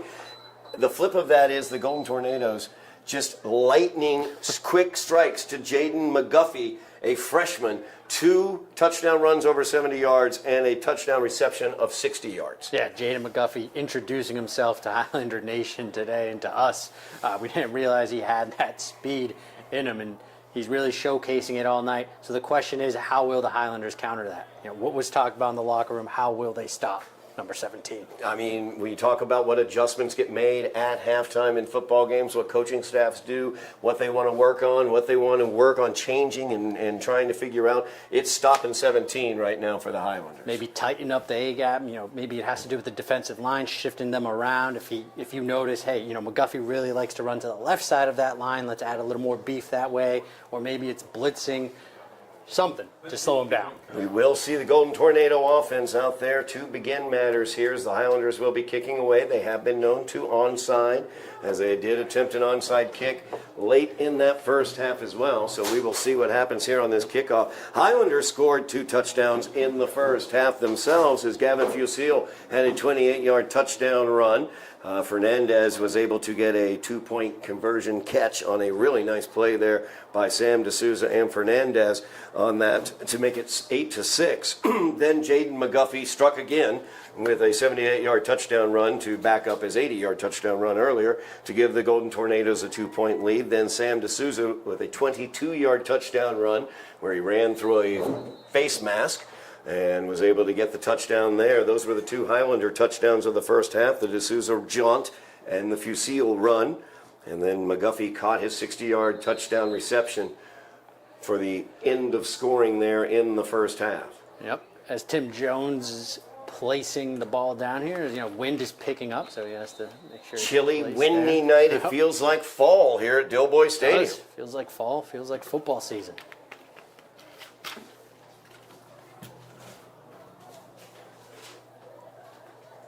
As Jones will boot this one down. Will bounce at the 25, picked up at the 20. And Exholm is through the Highlanders. Return team coverage there. There's a flag coming down from behind. We'll see what that's about as Kevin Exholm is all the way down for the Golden Tornado touchdown, an 80-yard kickoff return. But we will see what's up with the flag back at the 40. Yep, hold Personal your foul horses. is going to be called against the Golden Tornadoes. That's, I'm counting now, I think their 7th personal foul. I think you're right. Personal foul, receiving team. So they will be backed up. Just like we talked about the Highlanders going into the locker room trying to figure out how to stop number 17, Malden went into that locker room trying to figure out how do we stop these penalties. And they've been shooting themselves in the foot here in the first half. No question about it. The Highlanders got an excellent field position multiple times, helped out by the 15-yard penalties. Also, a couple first downs they were able to get to keep drives alive with these personal fouls against the Golden Tornadoes, as they will be backed all the way back to the 25-yard line. So basically where Tim Jones bounced that ball 5 yards ahead of where Exholm picked it up. And instead of the touchdown return, it will be 1st and 10 for the Golden Tornadoes at their own 25. Yeah, fortunate for the Highlanders here. And now as they come on defense, we'll see exactly how they're going to counter the speed that the Golden Tornadoes have shown. As once again, they are in that base set, it looks like. Actually, they got additional folks in the backfield now. Now they're moving them around, trying to figure out. I'm not sure they quite know. As Wynn is in the near side, Exholm at the top of the screen. Wynn is in the wrong location, and they're going to have to call a timeout. As the Golden Tornado coaching staff not happy about the situation, not knowing their own offensive set there. coming out to open out the second half. Yeah, it's a tough start there for the Golden Tornadoes. First penalty on the kickoff there, and then not being lined up correctly coming out of that. You have to burn a timeout. Something coach definitely did not want to do. Richie Exome, the head coach for the Golden Tornadoes. Malden class of 2012, I believe you played against him. Yeah, correct. Richie, great running back and linebacker for Malden. His younger brother Kevin is number 9 on the field right now. We had that touchdown return called back, and he will get the ball on the jet sweep attempt. He reverses field, and oh my goodness gracious, Exome, oh my gosh, he gave himself up very late in that situation and basically brought his helmet to a very dangerous location by virtue of doing that, as Pete Maher was right there, ready to drop the boom on him. Yeah, that looked like quite the hit from up here, and he might have actually slipped on there as well, but it looked like he took a tough hit. Exome coming off the field after that hit. First down and 10 for the Golden Tornadoes at their own 47-yard line. Big run there for Exome. You see the cutbacks have been there. We saw McGuffey get his second touchdown run on a cutback. We saw the cutback right there. The Highlanders play such an aggressive defense. They're running right to the ball. Absolutely. Yep. They're attacking the ball, and that's what head coach Dave Pereira wants. He's also the defensive coordinator.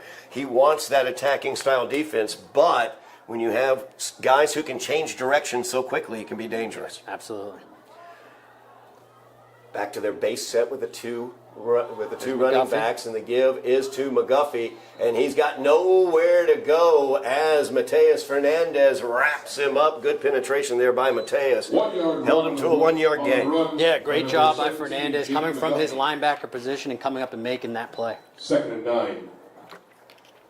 Second down and 9 now for the Golden Tornadoes. Just underway here in the second half. Malden leading the Highlanders by 6. Opening action, GBL action for both teams.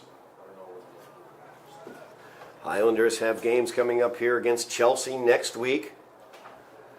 And then the big battle against Medford, the Tufts Classic at Ellis Oval. 6 o'clock on October 4th. Don't forget about that. The give once again is to McGuffey. He's got nowhere to go as Marr came up and dropped him with the hit for a loss of a yard, maybe 2 on the play. Marr's going to head off. 2-yard loss in the run. He kind of got the worst of that collision. He kind of got the worst of that hit there, that tackle. I was about to credit Marr. He's kind of been all over the place, it seems, kind of just flying around, whether it's on defense or special teams as well, and we've seen him catch a pass on offense too. Now, tough for the Highlanders. They're going to lose out on some speed defensively there as he's over to the bench being checked out. And McGuffey will actually come off the field for the Golden Tornadoes and get a breather. McGuffey may have also been a little shook up on that play as well. So 3rd down and 11 for the Golden Tornadoes. It looks like it's Exome back in the backfield.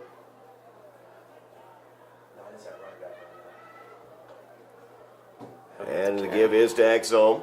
So he goes to the far side, goes through his blockers, and gets tripped up. I believe Fernandez may have tripped him up on that play, but he gained a nice chunk there as he gets down to the Highlander 46-yard line. It'll be 4th down and 3 now for the Golden Tornadoes. Yeah, Fernandez able to trip him up right when it looked like Exome was about to start going into cruise control there, so saved a first down and possibly more on that play. Big 4th down here for the Golden Tornadoes, and a huge 4th down opportunity for the Highlander defense. If they can get the ball back into the offense's hands, good field position is available as well. The line to make is the Highlander 43. And Exome will stay in the backfield. Give is to Exome, as he just stops dead in the backfield, but it works out for him as he's able to slide forward. That is not how they teach it. I will tell you very clearly that is not how they teach running backs. That's how they drew it up? No. No, that is running backs are taught to hit the hole with authority. In that case, Exome decided he didn't like any of the holes. I don't think he found many holes until he found just enough to get the first down. So credit Exholm there, able to kind of cut it back. And again, the Highlanders need to stay disciplined on those cutback lanes. True. You know, corners, linebackers, they need to make sure they're protecting that bounce back. First down and 10 for the Highlanders after that good individual effort by Exholm. He stays in the backfield. Haven't seen McGuffey since that hit by Marr. And the give is to Exholm, far side of the field. And the tackle there.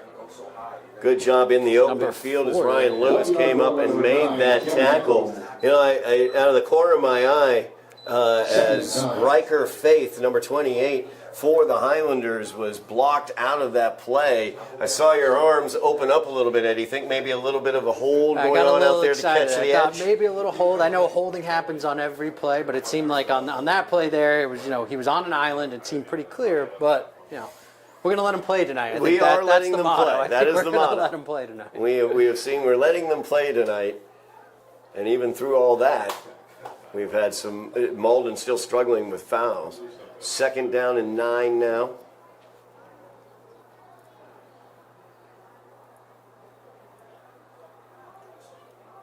Brick gives the ball once again. This is McGuffey. He's through the line and into the defensive backfield, I should say.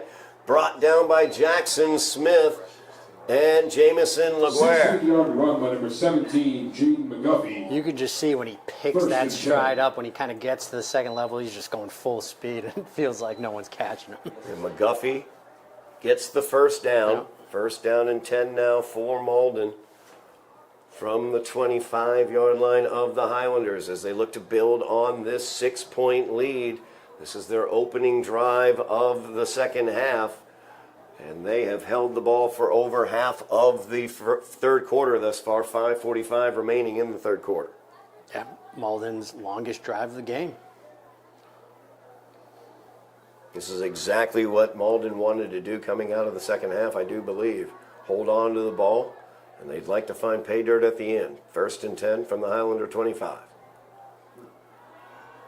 Good job handling the high snap by Brett. Great defense there. Ryan Lewis able to get the hand up and deny that possible pass reception. He played that so well. He stuck to the wide receiver, got his hand up right on time, and knocked the ball away. Got his helmet turned around, got eye on the ball, eyes on the ball. Incomplete.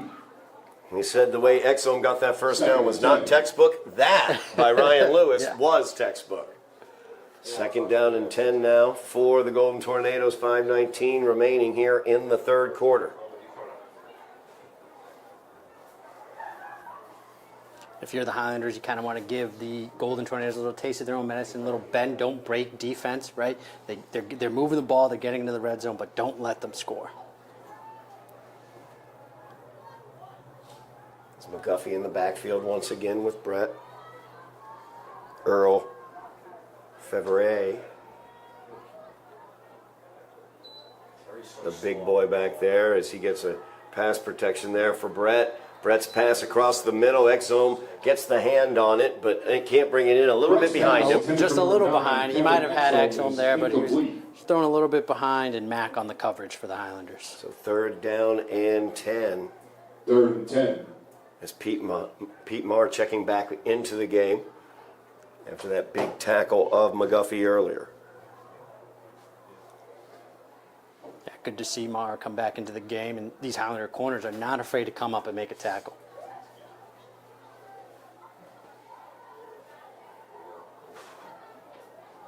They go with that base offensive set once again. Exholm is out wide to the top of the screen. McGuffey in the backfield with Brett. The give is to McGuffey.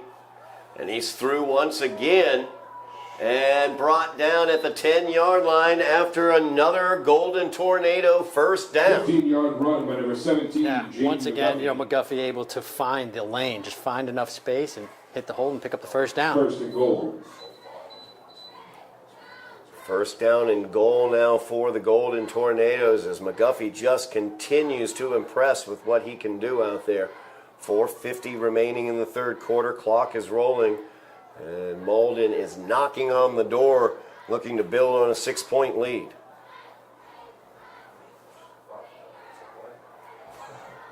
Yeah, Malden has shown on this drive they can kind of beat you a couple different ways now, not just with McGuffey, but they've gotten Exholm involved as well on this offense. McGuffey in the backfield with Brett.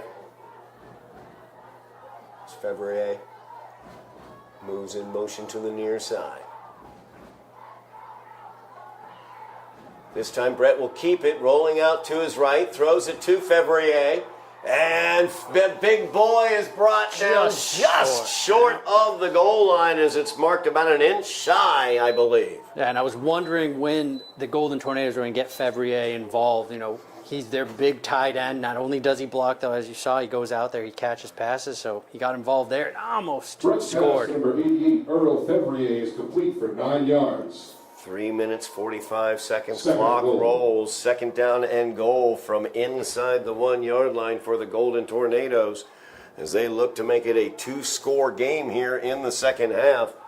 And they're draining that clock. Yep. Long drive here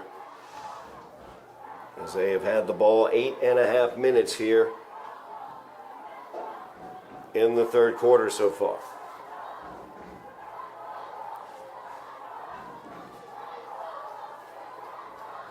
Second and goal from inside the 1. I would imagine this has to be a run. Brett hands it off to Fevrier. Fumble. And he fumbled it. Ball's on the ground. Do the Highlanders have it? We got it. Highlander Yes, they ball! As Fevrier did not handle the handoff cleanly, and the Highlanders were able to get a paw in there and knock that puppy out. Goal line stand, goal line stop, turnover there by the Highlanders. That's exactly what they needed to stay in this game. Huge turnover for the Highlanders. You said it, Eddie. That keeps them in the game as they recover the fumble at the 2 yard line. Critical now, the Highlanders and their offensive line Need to get a push. some sort of Yes. push here. Absolutely. You don't want to find yourself running in the back of the end zone. We saw the Highlanders get a safety last week against Gloucester in a similar situation to this. We also saw the Highlanders suffer a safety against Gloucester last week. 3:05 remaining in the quarter. Highlander ball at their own 2. Oh, we got a jump there. Looked like it was on the defense. Yeah, D'Souza We'll with see. the hard count Yep. may have given himself Yeah. 5 yards, and he did. The veteran quarterback, Sam D'Souza. Yeah, that little octave in his voice got a little bit higher. It got the defense to jump. 5 yard penalty. And the Highlanders will take that. First and 5. That is a big 5 yards. The difference of 7 yards and 2 yards. Yeah, that gives you plenty of space now, it feels like. So from the 7 yard line, the Highlanders have it first down and 5. Few seal the deep back, but that power eye set, they give it to the up back. I believe that's Fernandez. Yes. And Fernandez is through! He's through and still motoring down the field! Oh my goodness, Mateus Fernandez! Don't forget about him. All the focus on Gavin Fusil, Ismail Mack, but Fernandez getting in on the action too. 34 yards. Mateus Fernandez just powered and powered through it. Looked like, for all the world, like he was down in the pile, but next thing you know, he pops out the Had other no end. idea where he was. Huge gain for the Highlanders. Huge. As they started this drive back at their own 2 yard line, 1 play later, actually, along with the help of a penalty, they're out at the 40 yard line. And with all that action, Malden's going to use their second timeout here as they're trying to regroup. Timeout, Malden. Highlanders with the big swing of emotions here. Huge momentum swing for the Highlanders. As it looked for all the world, Malden had it inside the 1 yard line, second down and goal. They were about to go up 2 scores as they lead by 6 currently. But the Highlanders able to get the ball away from the running back, Earl Fevrier. And then the Highlanders jumped on it, earned, I would say, with the hard count, 5 yards with the offsides on Malden. And then a big run there by Mateus Fernandez out to the 40 yard line. So 38 yards there the Highlanders have been able to get. Yeah, big run there by Fernandez. Love to see the fullback get some love. So first down and 10 for the Highlanders. They trail by 6, 2:35 remaining here in the third quarter. They have a new friend on their sideline named Mo. His momentum has shifted a bit. Fusile brought down, tripped up as he gets across the line of scrimmage. A gain of about 2 on the play. 2nd and 8 for the 2-yard Highlanders. run by number 1, Gavin Yeah, now Fusile. it's the Highlanders' turn to drain that clock, use as much of the clock as you can, and get down that field. But most importantly, punch it in. Get 6 points. Don't forget about that. They have gotten down the field Yes. before, but run out of downs multiple times. Pineda in motion there. The give is to Fusile, and he busts through the line of scrimmage. He's across midfield for the Highlander first down.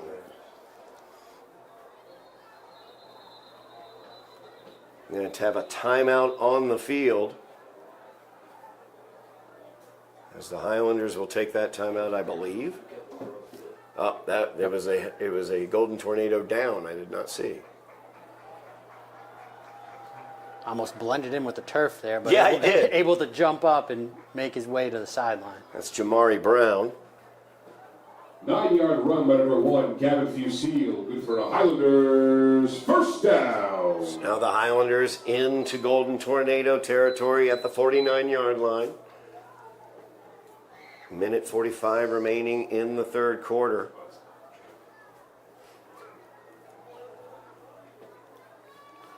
In Malden territory, could quite possibly be 4-down territory going forward.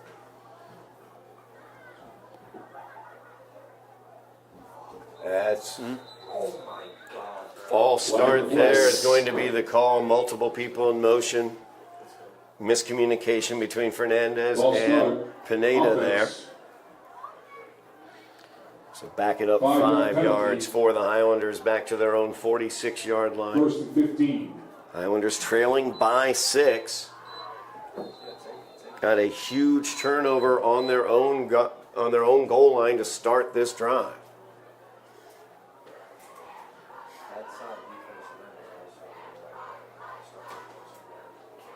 Highlanders need a big chunk play here to not find themselves in 2nd and long. First and 15, not the down and distance they want to see. They've got the I formation, Pineda in motion. Ishmael Mack, the deep back, passes out looking for Lewis. Lewis did not get any help there as the cornerback was up on coverage, immediately came down on him there. Yeah, Golden Tornadoes were not tricked on that play. They knew what was coming and they were ready for it.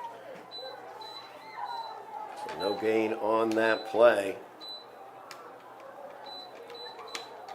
Loss of 3 yards on the pass from D'Souza to number 4, Ryan Lewis. Brings up 2nd and 18 after the 3-yard loss. We haven't seen the Highlanders test the deep ball yet. We'll see if they try to get after it here. Pineda in the slot here near side. Give is to Mack. Mack trying to get through the line of scrimmage. And he's wrapped up there right as he got to the line. Brings up a 3rd down and long for the 1-yard Highlanders. run by number 2, Ishmael Mack. 3rd and 17. The line to get is the Golden Tornado 39. And make our way to the 4th quarter now. Yep, we will go to the 4th quarter as the teams will switch sides. 3rd quarter was a long Malden drive that resulted in a fumble inside the 1-yard line, recovered at the 2 by the Highlanders. And the Highlanders have been able to get it out to midfield. And when the 4th quarter begins, Highlanders trailing by 6 will have a 3rd and very long. Yeah, that penalty did not help the Highlanders whatsoever. Forced them into a 1st and 15 and then not able to pick up any yardage on that 2nd down play. Now they find themselves right here. It'd be 3rd down and 17. Highlanders trailing by 6. So we've seen them about 10 yards is how long they've been able to make passes thus far, but they really, like you said, Eddie, haven't really tested any sort of deep balls. Not in the second half. Gone to no. Pineda a couple times, but that was late first half. See what they might draw up here. 3rd down and 17. The line to make is the Malden 39. I formation, 3 receivers. There they go. Fake the give to Got a Mack. They're looking screen. for the screen as they get it out to Mack on the screen. He tries to get around the corner but is unable to. As Malden had that screen defended well, we've seen the Highlanders use that screen to success to get a 3rd and long in the past. So now 4th down, and Tim Jones will come on to the field, 4th down and 14. Yeah, because of that penalty, that put them outside on the wrong side of the field, right past 50 on the wrong side, and now they're going to have to punt it. Before maybe if you were on the right side of the 50 in Malden territory, perhaps think about going for it. But looks like Tim Jones is coming out, and as soon as he came out, he also went right back to the sideline. That's true. Yeah. Choice made, then changed, as now D'Souza out. He will make the punt. But D'Souza has punted it before. I think last game we saw him. Johnson Wynn back at the 20 to receive. He had 2 touchdown punt returns last week against Lynn Vocational. And Wynn It's loose. muffs the punt, but nobody in the vicinity is able to pick it up. And now some danger here as he gets to the sideline, and he's knocked out at about the 40 as he gets out of bounds there. Referee goes down to the turf as well at the 40-yard line. And Ryan Lewis not a limping good sign there. for the Highlanders as he was making the play there, pushing him out of bounds. He rolled on his ankle or his foot, so he'll go down. 40-yard punt by number 10, Lewis will go Tim down. Jones. We'll get the trainer Michelle Kelly out there to take a look at him. It will be the Golden Tornadoes ball at the 45-yard line. So Wynn able to nullify basically It was a good punt. Good punt, yeah. It was a good line drive, kind of knuckleball punt coming at you. But Opportunity Yeah, there as there Wynn was. did not field it cleanly, but it was such a low trajectory on the punt that it got there so quickly. Yeah. Nobody was able to be that was the downfield. problem there, exactly. Lewis will get to his feet and get assistance on his way out off the field. D'Souza helping him off there. Ryan's like, no, I don't need any help. I'll just hop it off.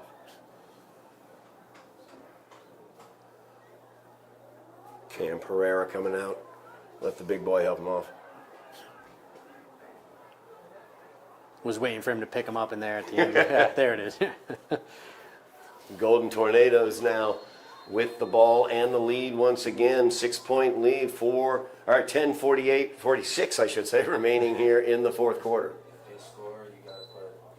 And the give is to McGuffey. Not a very clear or clean handoff there as the snap was up high towards McGuffey. It was almost a direct snap almost. Yep, and then Gavin Facile able to bring him down there, just a gain of 2-yard run by about 2 yards. 17, Jaden McGuffey. So 2nd and McGuffey 8. gains 2 on the play. 2nd down and 8 for Malden. Malden in no hurry whatsoever.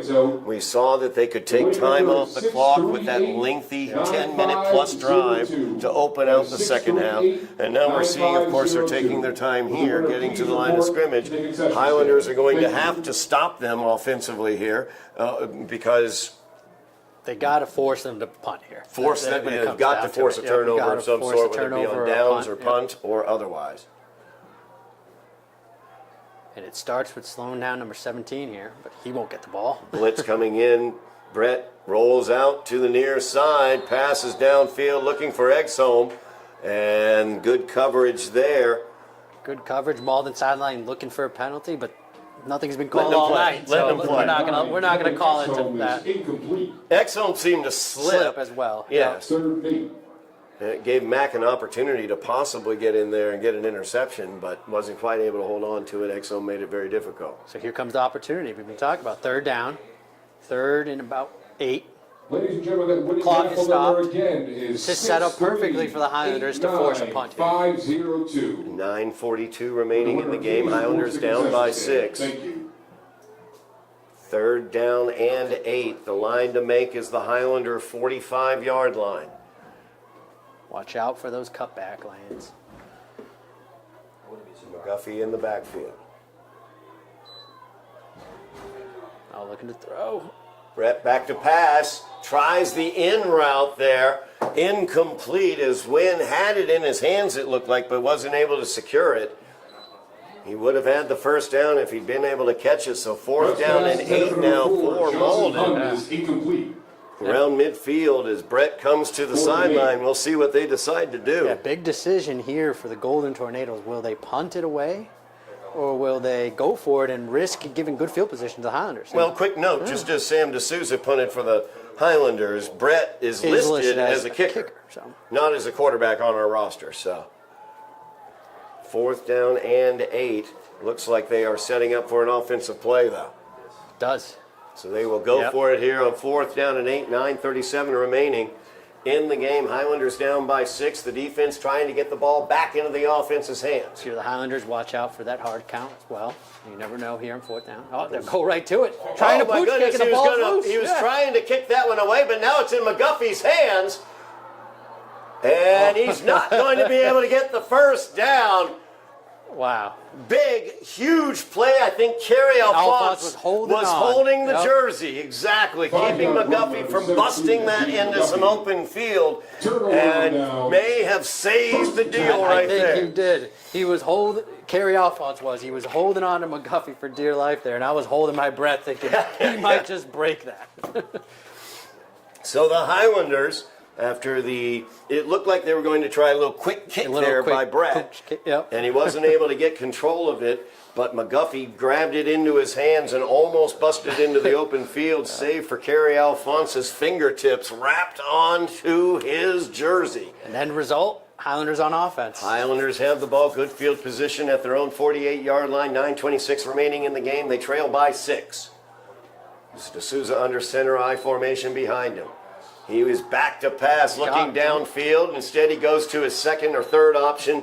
Mateus Fernandez out there, a little bit low to Mateus. A little bit low. The wind looked like it kind of twirled it around a bit, and Fernandez unable to bring it in. 2nd and 10. 2nd down and 10 now for the Highlanders. Clock stopped, 9:21 left in the game. Wind is blowing hard. It is still blowing right to left. So if Sam were to throw downfield, he might get a little wind aid to the distance. Ryan Lewis in the game is lined up near side and will flag on the play. Yep. That almost always means it's on the offense. Yes, it does. But I don't know what it could have been. Yeah.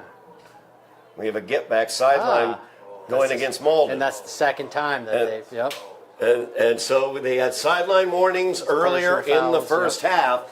And so the second violation on the sideline warning is not a warning, it's a penalty. 5-yard penalty. 2nd and 5. And the Highlanders would gladly take that. Malden needs to work on their get-back coaching. Every team's got the get-back coach. 2nd down and 5 now for the Highlanders. They are into Malden territory. Give is to Fusile. Oh my goodness. Good job there defensively. Trying to see who that was. Zachary Johnson, number 10. Yep. Yeah, Zachary Johnson just coming right down the line and making a play. 3rd and 4. Do not see guys wrap up Gavin that ably very often. So 3rd down now. They'll give them about a yard, so it'll be 3rd and 4. 3rd down and 4 here, I formation. 3 receivers, 2 at the top. Lewis at the bottom. And once again, D'Souza. Veteran play. Let's see. We're going to take the 5, and that will be enough for the Highlander. First down. Offside. Defense. Credit the Highlander offensive line and Highlander offense as a whole, showing some discipline tonight. First down. You have veterans on that offensive line as well. You have Allison Bacalo on that offensive line, Salman Achmal. I'm going to try that and see whether that works for the name. Cam Pereira as well. 3 tough seniors on the offensive line, and of course D'Souza at quarterback as a senior. 1st and 10 for the Highlanders. Go back to that play action. Play action, fake, rolls out right. Oh, he had Pereira out there, or Pineda out there. as it got through Marcos's hands. Marcos has the best hands on the team. Yeah, I might have jinxed him earlier when I was talking kind of off camera about how well Pineda's hands were and what he's been showcasing this season. And right there, he lets it go through his fingertips. The offensive coordinator, Bob Silva, he also said that Pineda's got the best hands on the team. And as we're talking, we're going to have another flag in the direction of the Golden Tornadoes. It looks like Witchy Exholm, the head coach, not happy about this. Not sure what this call could be. Malden has been penalized for well over 100 yards today. Is that going to be an unsportsmanlike? Unsportsmanlike going against Malden. Wow. Wow. I don't know whether it's a player, whether it was a coach. I did not see what happened, but flag was thrown another 15 yards. Malden has been penalized, like I said, well over 150 yards now, actually, in this contest. So Highlander first down on the penalty, yet another Highlander first down because of the yellow laundry. It is first down and 10 for the Highlanders at the 26. 7:54 remaining in the game. Highlanders trail by 6.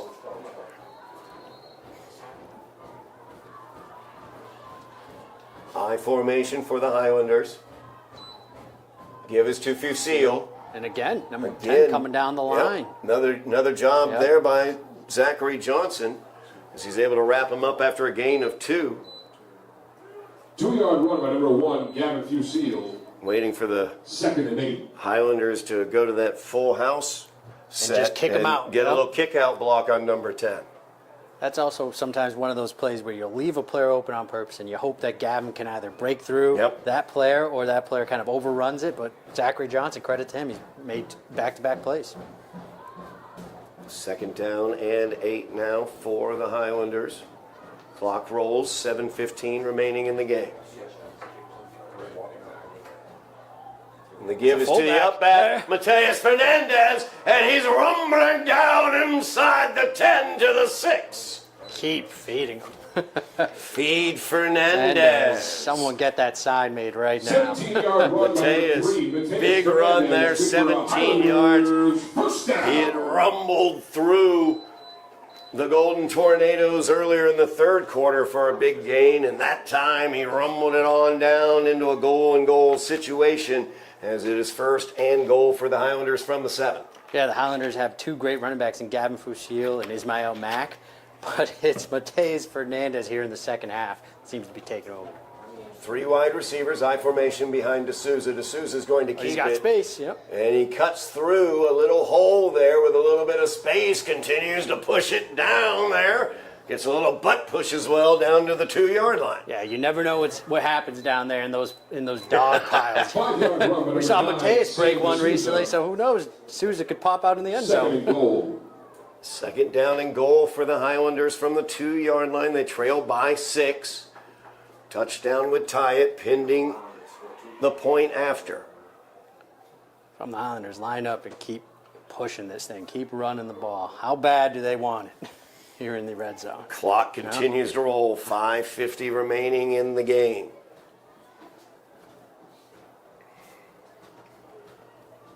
Fusil is the deep back. They've got that full house backfield. That heavy look back there with Alphonse. The give is to Fusil, and he's through for the Highlander touchdown! Highlanders! I thought they were going to put up a little bit of a fight there, and we're going to have to be some pushing, but Gavin Fusil untouched in the end zone. Untouched once great again. Blocking again. Absolutely fantastic blocking for the Highlanders. Carry Alphonse out ahead of it along with Mateus Fernandez plowing the road there for Gavin Fusil, his second touchdown of the game, and the Highlanders are tied with the Golden Tornadoes at 20, pending the extra point. Let's see what the Highlanders do here as they will go for 2 in this situation. They have converted 1 2-point conversion on a rollout to the right, a pass to Mateus Fernandez. And they'll come out in that full house formation once again. Fernandez and Alphonse in front of Fusil. The give is to Fusil. A little mix-up there. Can Gavin get across? It's going to be close. And they're going to say no. Mark him short. Just short. So we are tied at 25-34 remaining in this game. And the Golden Tornado offense will be back out onto the field. That was a very close one. I was Very trying to see the close. placement there of the ball. And we don't have official review, so we can't quite say for certain if he broke that plane. But it was close. It was close. It was close.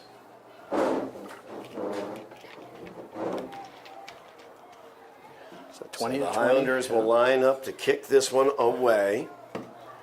We are Ladies and now gentlemen, tied please at help Dilboy 20. Stadium clean. Use the trash receptacles located on the concourse area. Thank you.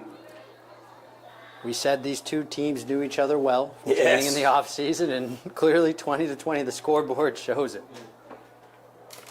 As they're all tied up.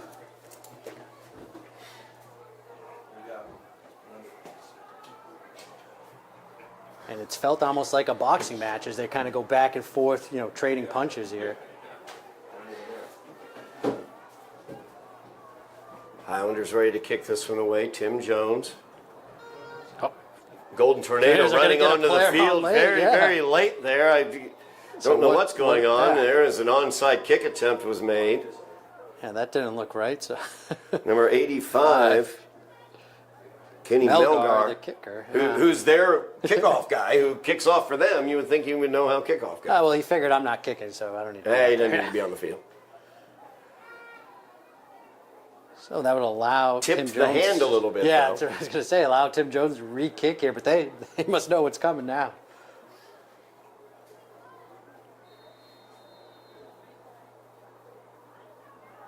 Yep, a little surprise. bunch, Make sure it little goes bunch far enough. attempt. Ball's squirting around. Who's got it? There's a big That's- pile.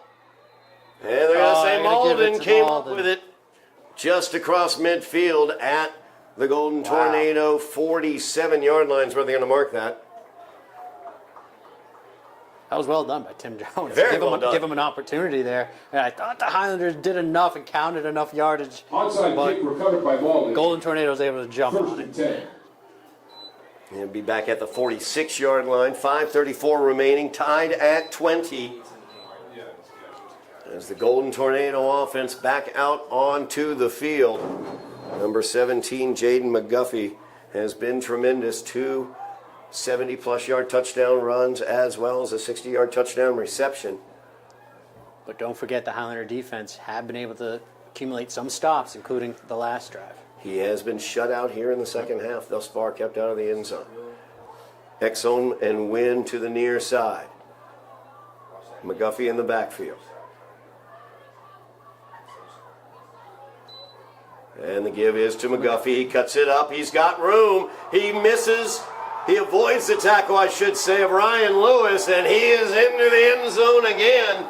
Just As like Lewis Yep. put the crown of the helmet down, lost sight of him, and McGuffey was able to move around him. And once he got past Lewis, there was nobody else who could catch him.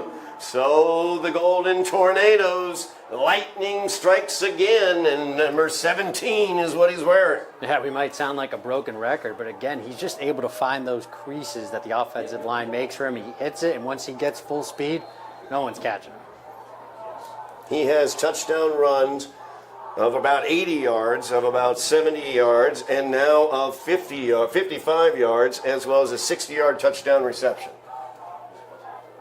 And the very important two-point conversion coming up here, as it looks like the Golden Tornadoes are getting ready to go for two. You'll see Aiden Brett make his way to the huddle. 5:24 remaining when the Highlanders get the ball back. But as you said, Eddie, an incredibly important two-point conversion here. So the Highlanders want to keep this to a 6-point deficit. McGuffey in the backfield along with the big boy, Earl Fevre. Yeah, Febray actually lined up to the right side of him. And the give Get the is to handoff. Earl. And the Highlanders His trying to knee's bring down. the big Nope. boy down, but he's just too much. As the inertia of the big man gets moving forward. Good. And so that is an 8-point lead now for the Golden Tornadoes, 28-20. Yeah, tough to bring down there. Fevrier, I should say, with the 2-point conversion.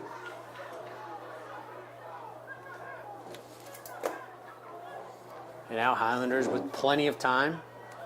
5:24 to go. 5:24 on the clock for the Highlanders. Excellent point, Eddie. Plenty of time for the They Highlanders. can still run their offense, take Yep. their time, get to the end zone. Trailing by 8 now.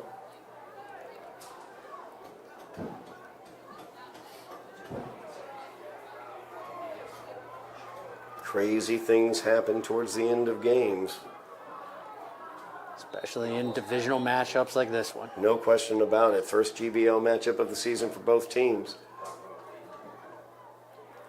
It's been a humdinger so far. As that kick is away, fielded by Mack at the 18.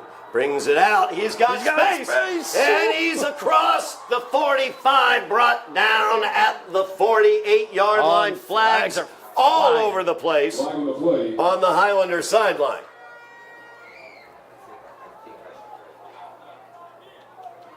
As we've seen personal fouls to the tune of about 8 of them called against Malden throughout the night. I think 1 against the Highlanders thus far. That might change on this play. I don't know what happened on that sideline.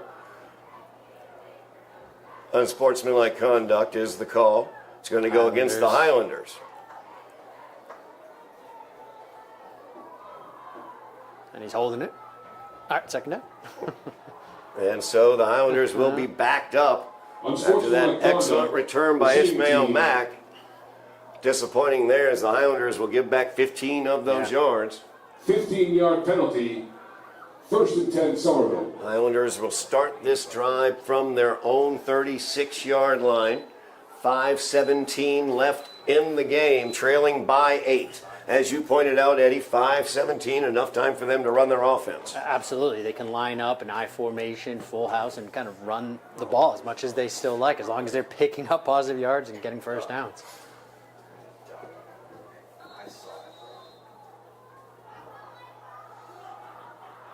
First down here for the Highlanders, I formation behind D'Souza.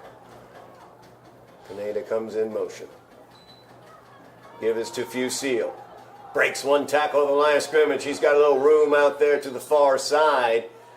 And he is knocked out of bounds after the gain. Just Of about 7 or 8, actually, I'd say. 8-yard run by number 1, Gavin Fusil. Second and 2. Second down and 2 now for the Highlanders. Good opening salvo there of this drive. First down, carry for 8 yards, 5:10 on the clock. High formation once again for the Highlanders. D'Souza will keep it. As he pushes forward, he gets stood up right at the first down marker. We'll see where they place this. As the far ump, the far ref over there. And we have a golden tornado down as well.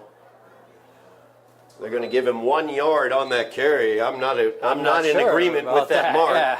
And we can show the replay because that's right in line with our camera position. But the FAR official lined up literally at the first down marker and then took a yard step back. And I'm not totally sure why. I noticed that. It was the FAR official that kind of made that placement and made that call there. So very interesting placement. So it will be 3rd down and 1 for the Highlanders.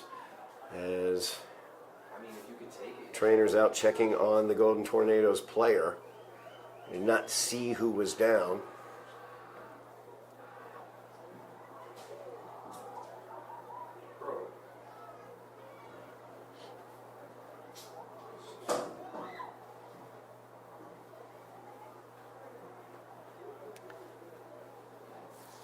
So with a 3rd and 1 coming up, the Highlanders will have a plethora of options here of what they want to do. Do they want to hand it directly off to Gavin Fusil, or do they want to, try it again with D'Souza?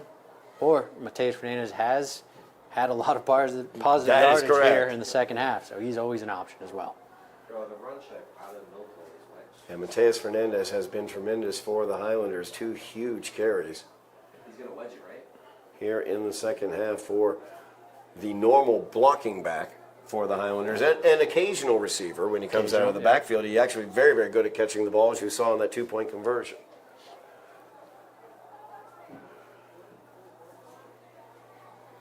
Highlander trainer Michelle Kelly out there.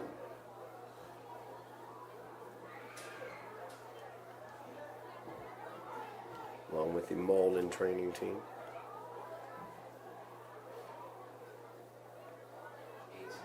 We're going to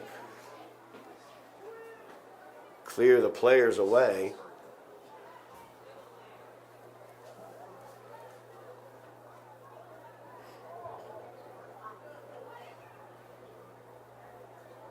Yep, they want to give the trainers enough room to make their analysis. 4:58 remaining in the game. Highlanders trailing by 8 points, 28-20. It will be third down and a yard when we return to play.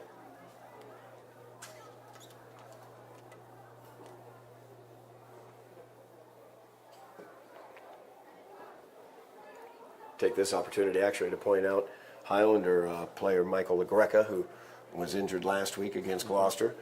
Not in uniform tonight, but on the sideline, doing well, recovering.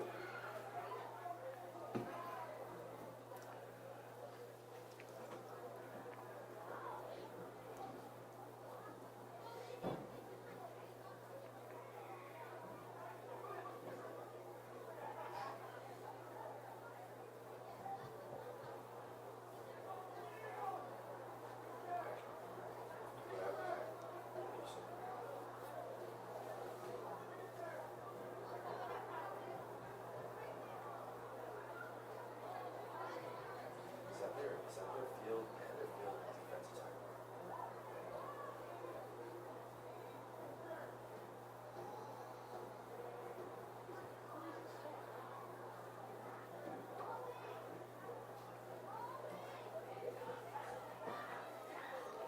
Look to my left, I notice the ambulance being brought out.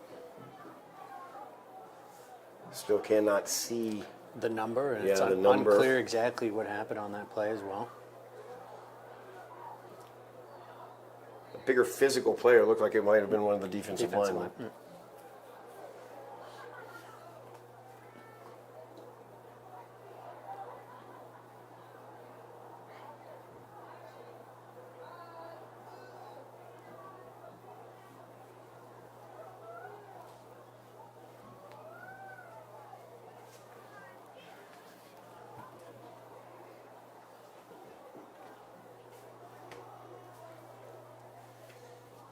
Finding out we've got, it's one of the defensive tackles, Mike Chuda,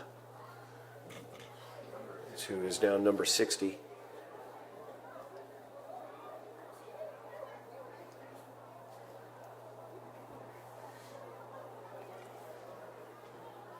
And that pile up, you just don't know what might have occurred. Especially battling Chuda in the position he's in, battling down there in the trenches. You never know what can happen in those piles. Might have gotten bent backward. One of his legs might have been bent an incorrect location. Maybe a little weight on it incorrectly as well.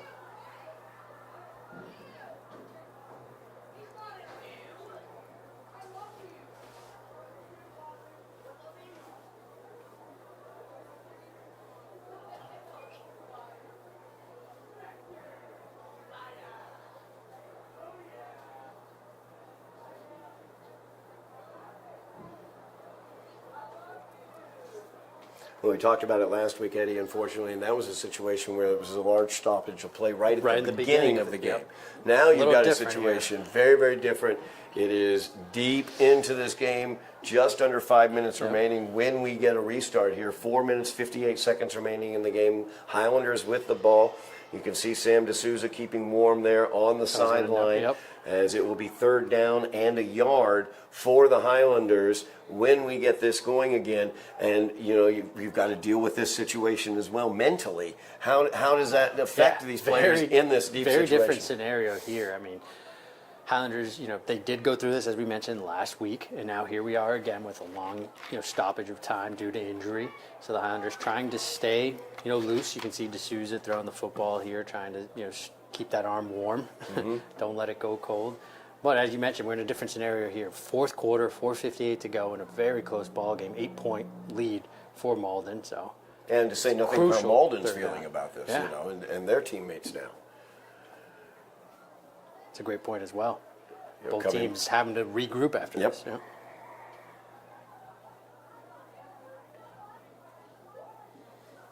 And we're getting into the situation where they will likely have the players stretch for about 5 minutes before any restart as well.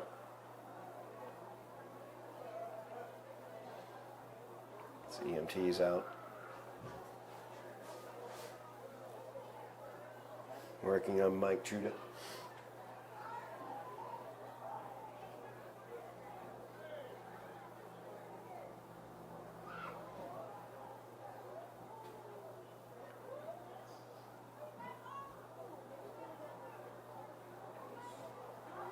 And to your point, it does seem like they're working, the trainers here and the EMTs working on kind of the lower body, kind of leg area of the player.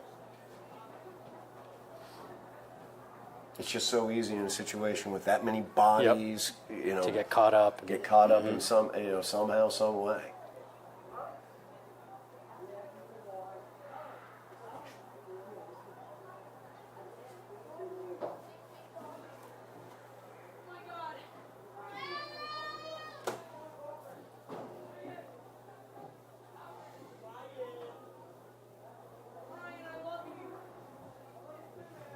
I see Chuda being all right here, but this also has been a great football game so far, exciting, and just bringing it all down in this situation. It's just very, very difficult for everybody. Adrenaline involved. was at an all-time high at this point in the game. Everyone was running around. And the restart is going to be an interesting thing. As Chuda sitting up now.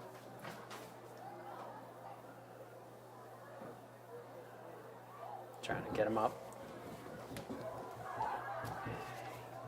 So we'll see if the coaches do decide to go into quick stretch or warm-up formation, or if they'll jump right into play. Yeah. Coaches' decisions here. Good to see Chuda sitting up. Yeah.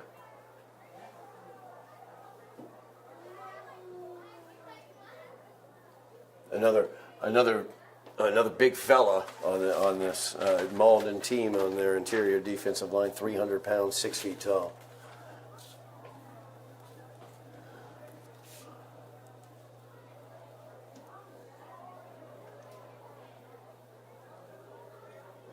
No, 1,071.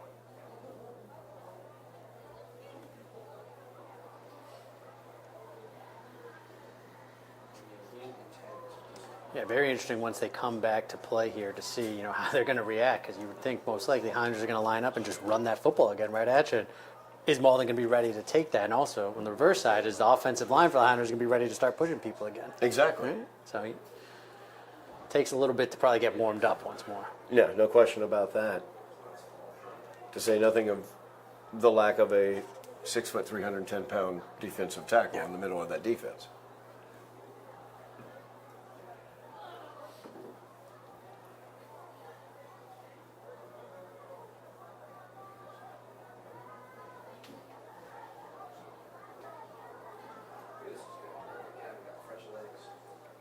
Difficulty here trying to get Mike onto a gurney.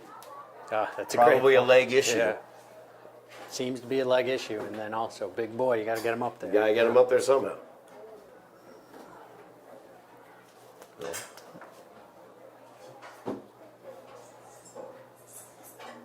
We're being informed it's more likely his arm. Yeah, forearm injury there. Could have Possible fallen break, backwards. on it. Yeah, could have fallen backwards. Again, that many people in a pile, Yeah. pushing and shoving around.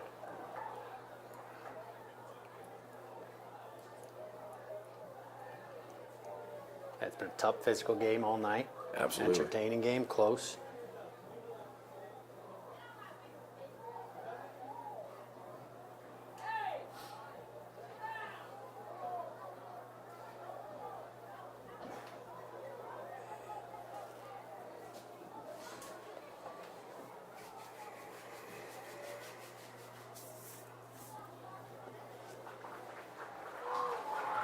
Chuda up now.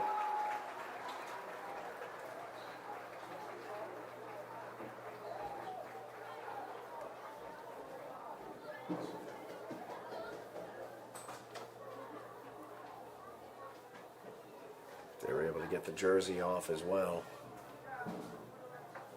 With that arm injury. I think that was what was taking a lot of time as Yeah. well, getting the jersey and the pads off. Figuring out just how they were going to do that. Without any further adding damage any sort of or- aggravation to yeah. any injury that had occurred.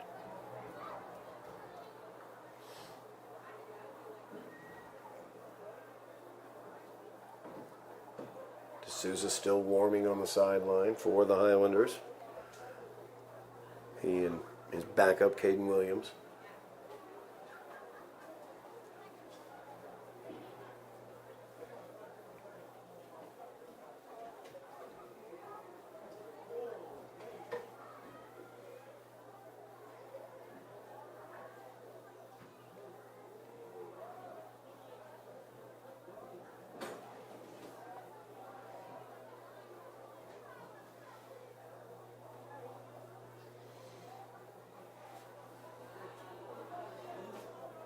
And for the Golden Tornadoes, they need to figure out who they're going to plug into that Yes, spot. Right. that is 6 feet, 310 pounds, doesn't just come along. Yeah. It's Tuna now receiving a round of applause.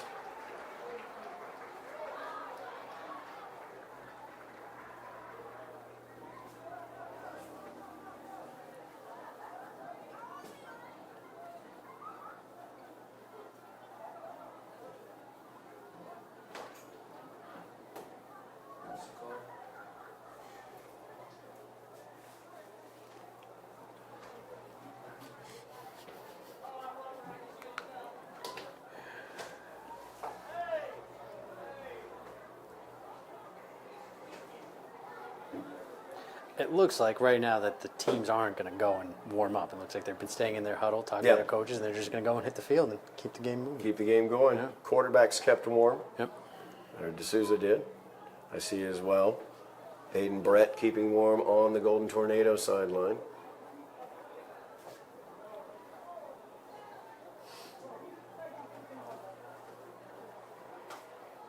And here they come, making their way to the field.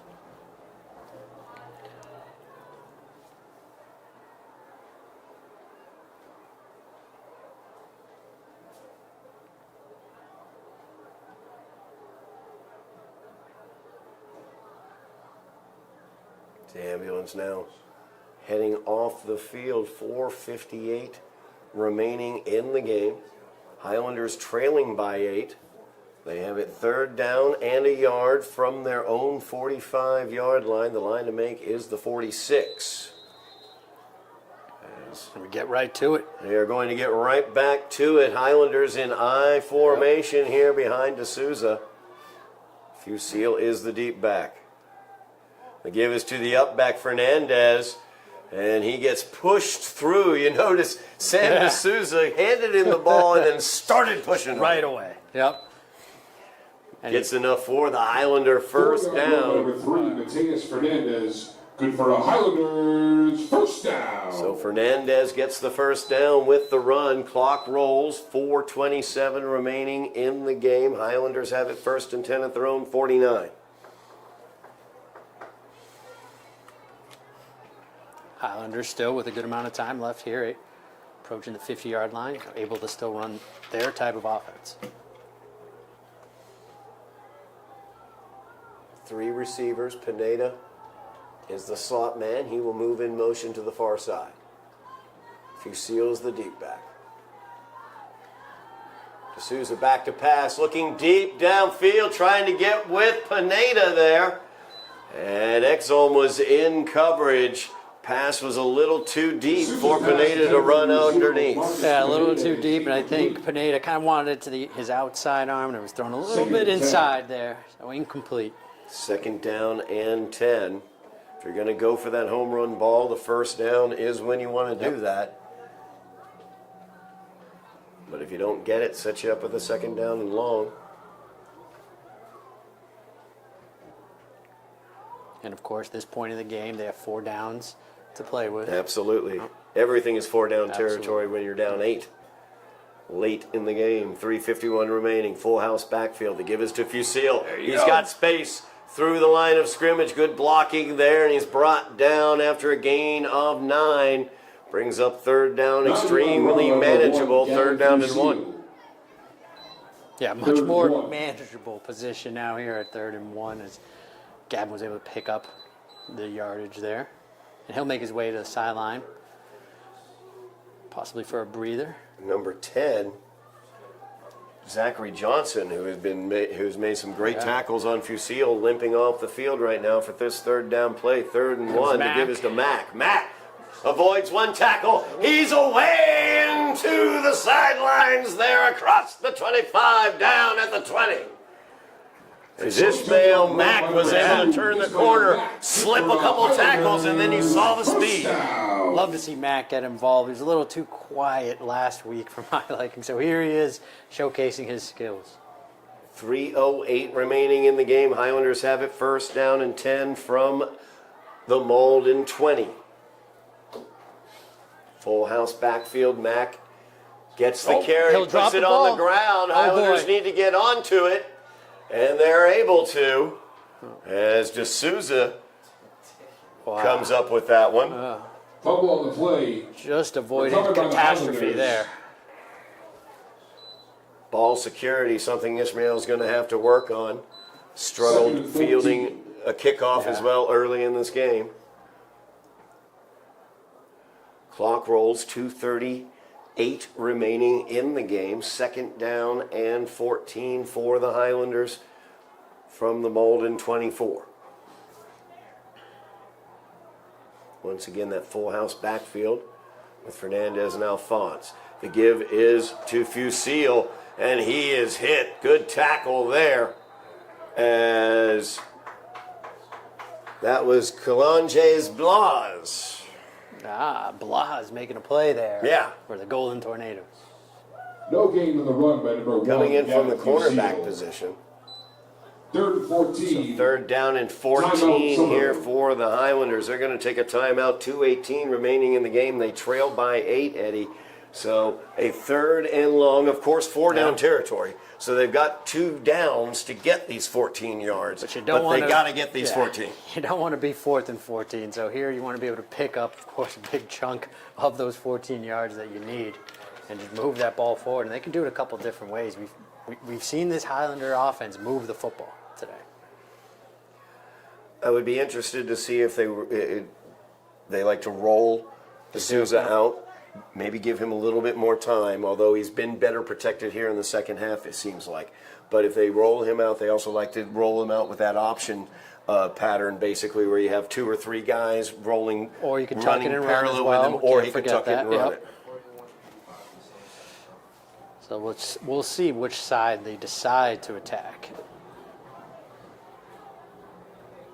3rd down and 14 for the Highlanders. Room for D'Souza to roll to the right, just saying. Yep, and they're coming out in that pistol formation. Pistol with the trips to the left-hand side of D'Souza at the bottom of your screen. So D'Souza looks to the right, gives it to Lewis. The pass is complete to Lewis, but not much gain there. Get back to the original line of scrimmage. Basically 4th down and 9 now. So a gain of about 4. So this is ball game coming up here for the Highlanders. Everything on the line. 4th down and 9, minute 50 remaining in the game. Clock rolls. Highlanders trail by 8. If they cannot get these 9 yards, the Highlanders are not going to get another chance. D'Souza's in the pistol formation. He's got Fusil behind him. Yep, D'Souza lining people, make sure people get lined up. And Fernandez was not lined up where they needed him, so we're going to take the timeout for the Highlanders as they talk things over. Minute 35 remaining in this game. Highlanders have to get this 1st down to keep their hopes alive here against Malden. Yeah, smart use of the timeout there. Obviously, they need to get this 1st down, so they need to make sure everyone's set up correctly.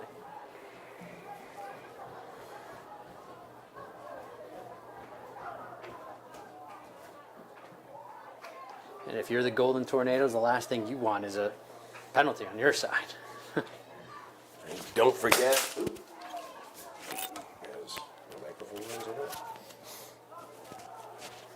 Don't forget, we have more exciting Highlander football action coming up for you this season. We will have the Highlanders hosting Chelsea next week. That will be here from Dilboy Stadium at 6 o'clock. as they continue their GBL schedule. And then 2 weeks from tonight at Tufts University, Ellis Oval, Tufts Football Classic. It'll be the Highlanders versus the Mustangs of Medford, as we will have coverage of that here on Somerville Ed TV. Make sure you like, share, and subscribe. 4th down and 9 now for the Highlanders. It is here or nothing for receivers. Pistol set.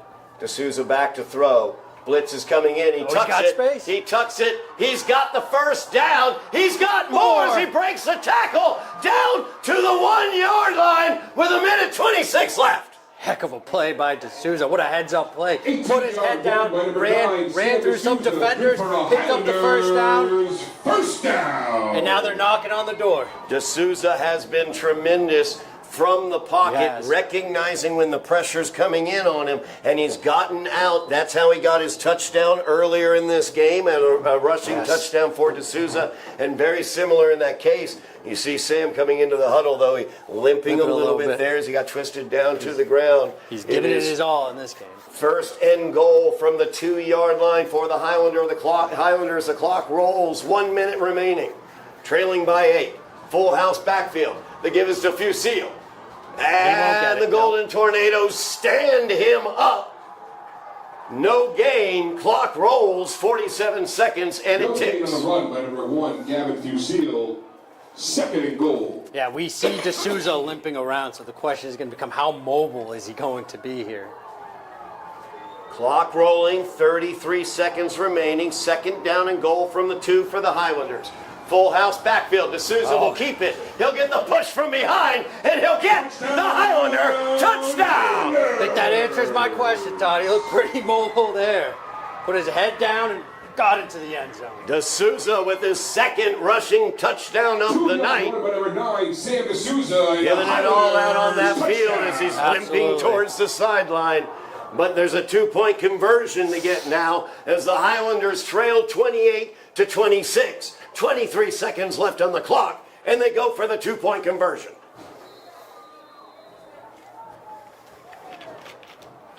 It's all coming down to this. Highlanders leaving it all on the field. D'Souza getting the play call. Bob Silva, the offensive coordinator, gives D'Souza the play call. Highlanders 2 yards away from tying this game up at 28. Looking for the 2-point conversion.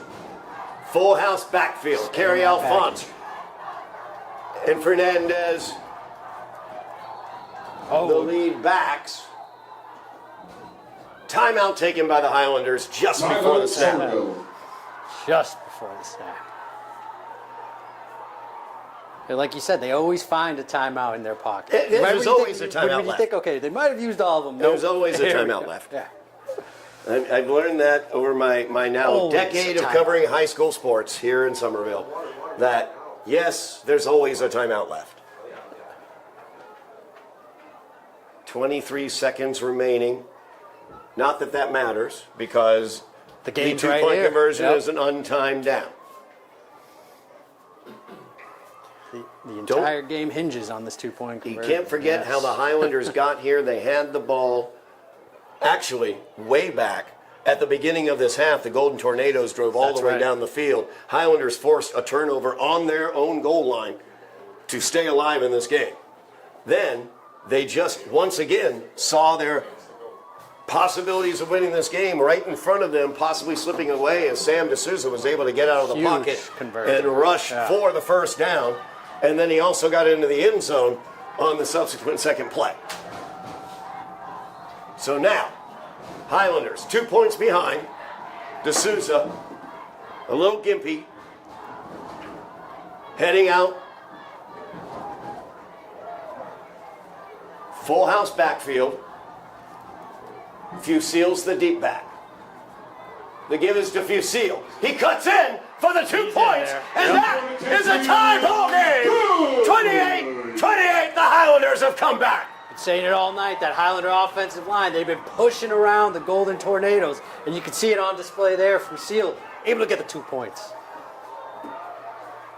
23 seconds remaining in the game. Tied 28-28. The Highlanders have come back from an 8-point deficit, backs against the wall, and they drove down the field for the tying points. I'm telling you, these Highlanders, they got fight in them. We've talked about it the first two games. They got a lot of fight and perseverance in them. They don't give up. No, they do not. Not this squad. We are enjoying a heck of a football game here.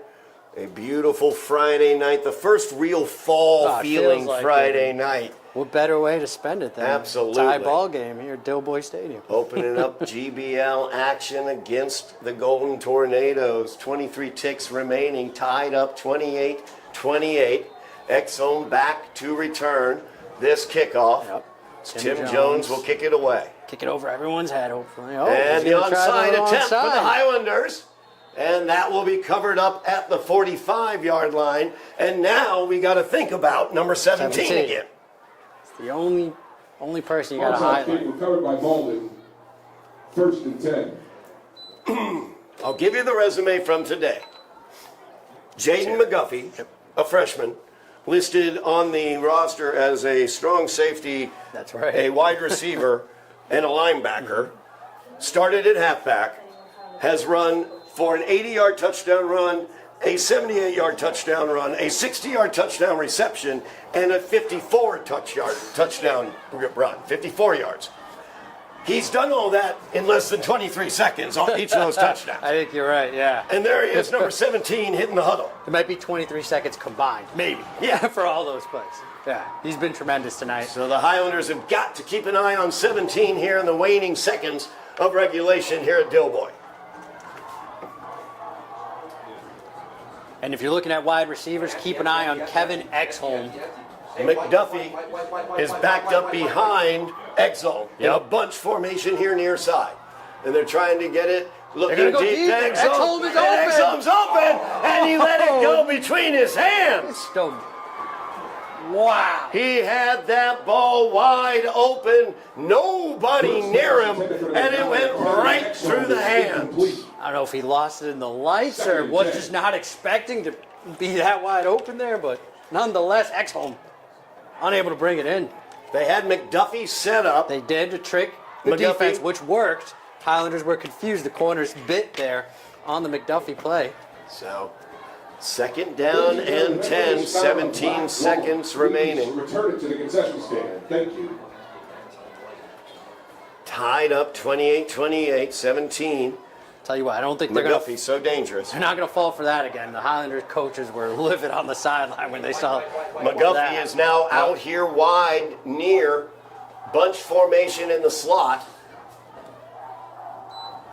as Mack is defending McGuffie.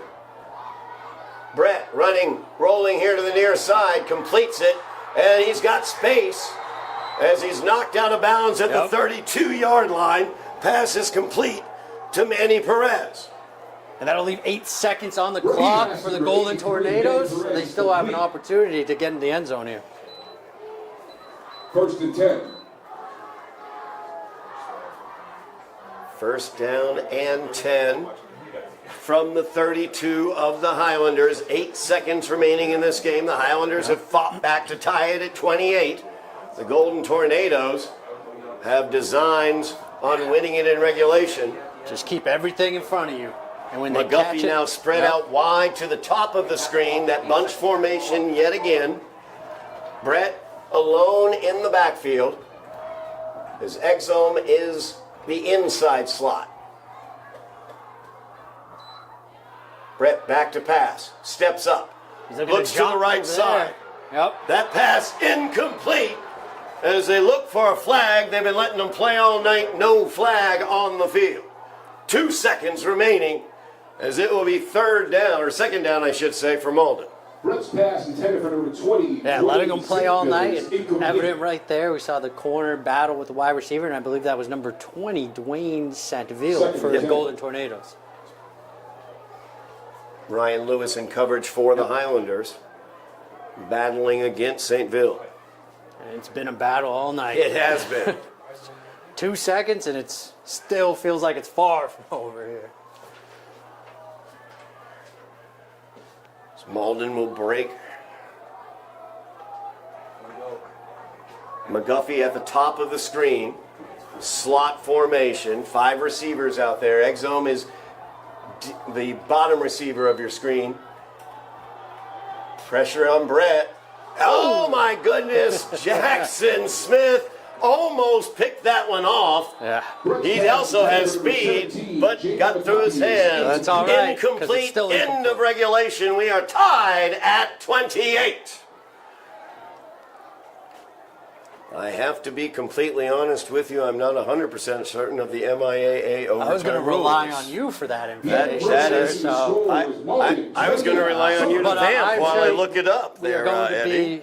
we're going to be briefed here by the referees, and no, it's not our fault, Todd. It's not too often we run into That these is types true. of situations. So.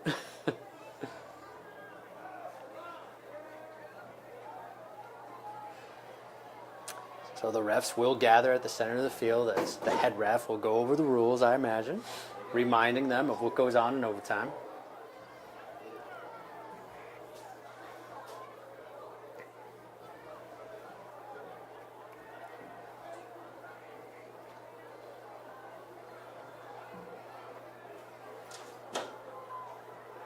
So it'll be interesting to see who will get the ball here first. I mean, if this is traditional, I believe it Yeah. will be. Each team will get possession down in the red zone. And there's always so many different versions. You know, because then we get into college football rules, and that gets a little tricky.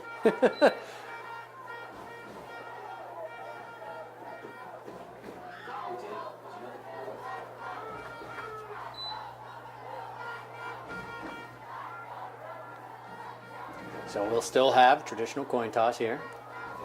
It looks like Malden Choice won will the be toss. whether you want to take possession or whether Yep, you want so it looks like Malden will want to take possession and receive. Okay, so Malden will take possession.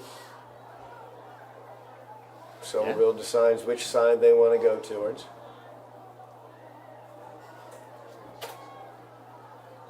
Yeah, so Malden won the toss and elected to receive and start on offense. And number 5 there for Malden, James Hippolyte. That is their star tight end and linebacker. Out with injury so far this season, captain on the team. Getting that coin toss done. He gets the win for Malden on the coin toss, I guess you could say. And this might answer our questions here as we see the Highlander defense making their way. Malden will the get the end ball zone, yeah. first. Somerville will defend. Malden will get the ball, I believe, at the 5-yard line is where they're setting it up. So more of a college Or football no, type hang on. of rule. At the 10-yard line. 10-yard okay. line, yep. You got to watch the guy in the white hat, not the guy with the ball. Yep, 10 yards. 10-yard line, you have 4 downs. You get your 10 yards. If you score a touchdown, the Highlanders have an opportunity. They have to score a touchdown in response. And then we just keep going back and forth until somebody wins. Exactly. Could be here all night. It's been a The heck way of a these game. two teams look. Yeah, They exactly. might It's been just a heck keep of a going. game. So the Golden Tornadoes begin on offense here in the first overtime period. And they're loaded in the backfield there. They are filled up in the backfield. It's McGuffey back there. McGuffey gets the give, and he's brought down just at the 3-yard line. They'll give him the 4-yard line where he was brought down. 6-yard run by number 17. 6-yard Jaden run McGuffey. for Jaden McDuffie. Yeah, it seems like every time they even trip McGuffey up, he then rolls forward for 2 more.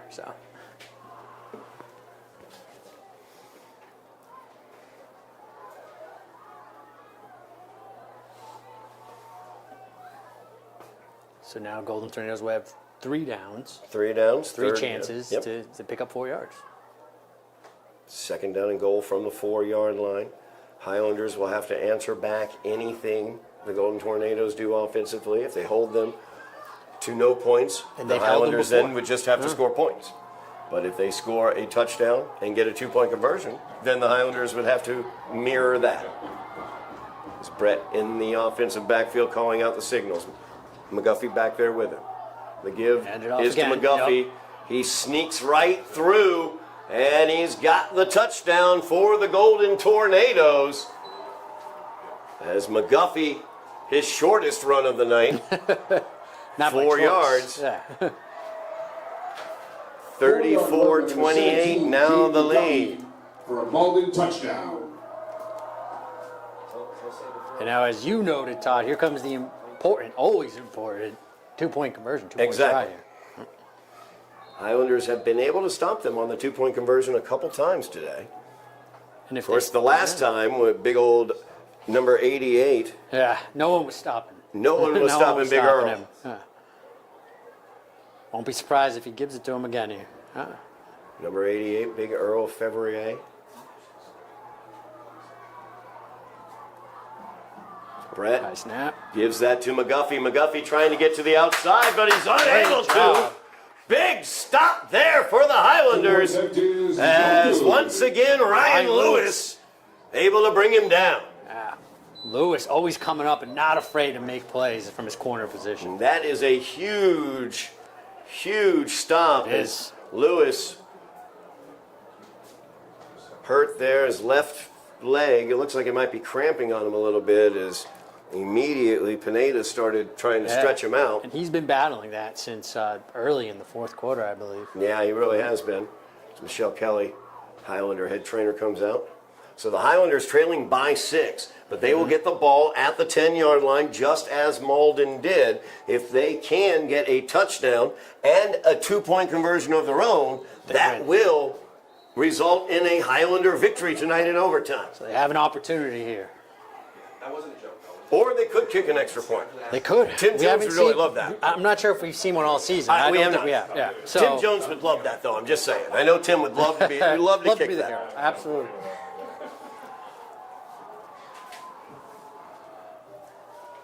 So once again, 4 chances to get 10 yards.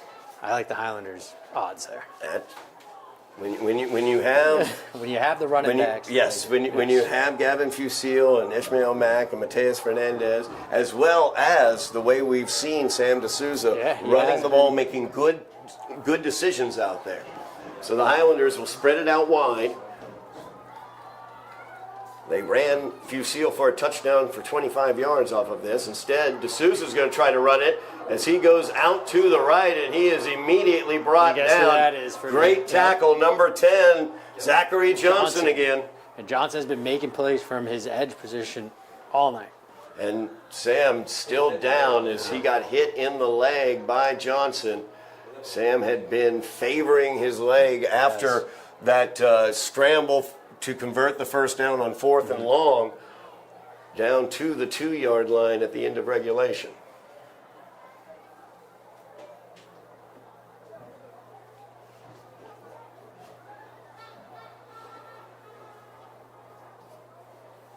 Yeah, D'Souza, as you mentioned, had been hobbling quite a bit at the end of the last drive in the fourth quarter for the Highlanders, but he's shown a lot of guts here. No doubt. As D'Souza will come off, he'll have to come off for this play as Michelle Kelly came out. So it'll be interesting to see what formation the Highlanders will come out in. I would No imagine. game on the run That was by number 9. offensive Sam coordinator Bob D'Souza. De Silva was talking Second and to goal. Kerry Alphonse, I saw that. Yep. and now he's talking to Marcos Pineda, number So 0. a wildcat formation, more of a direct snap to one of your playmakers, your running backs. More than likely. So Highlanders have 2nd down and 10. 2nd and goal from just outside the 10. Their starting quarterback now on the bench. After he was dinged up on that last play, Pineda looks like he's back there for the direct He'll snap. take the He'll snap, take yeah. it. He's got blocking to the right. Marcus Pineda down near the goal line. He's brought down inside the 2. And I was going to say the only negative part about this now with Souza going to the sideline was that Golden Tornadoes are going to know what's coming at them. They know that they're going to have to run the ball, but I guess it didn't really matter there. 3rd and goal. 3rd down and goal from the 2. Highlanders looking to get this one into the end zone to tie this game up in overtime again. And D'Souza back out on the field. D'Souza is going to split out wide here to the near side, stack formation. The give once again, Pineda direct snap. Marcos Pineda's in for the Highlander touchdown. Marcos Pineda just took the ball, and again, Great blocking, untouched, finds the end zone. We're going to dust off the Wildcat. Let Marcos run it.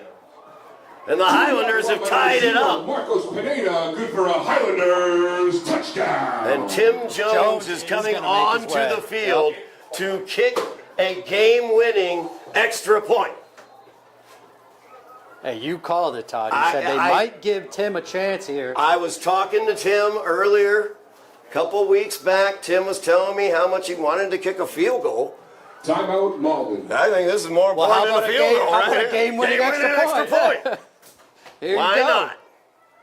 Highlanders tied it up 34-34 on the plunge direct snap from Marcos Pineda after the injury to D'Souza. And they're not going to be able to kick the extra point, I don't believe. They might legally have to go for two.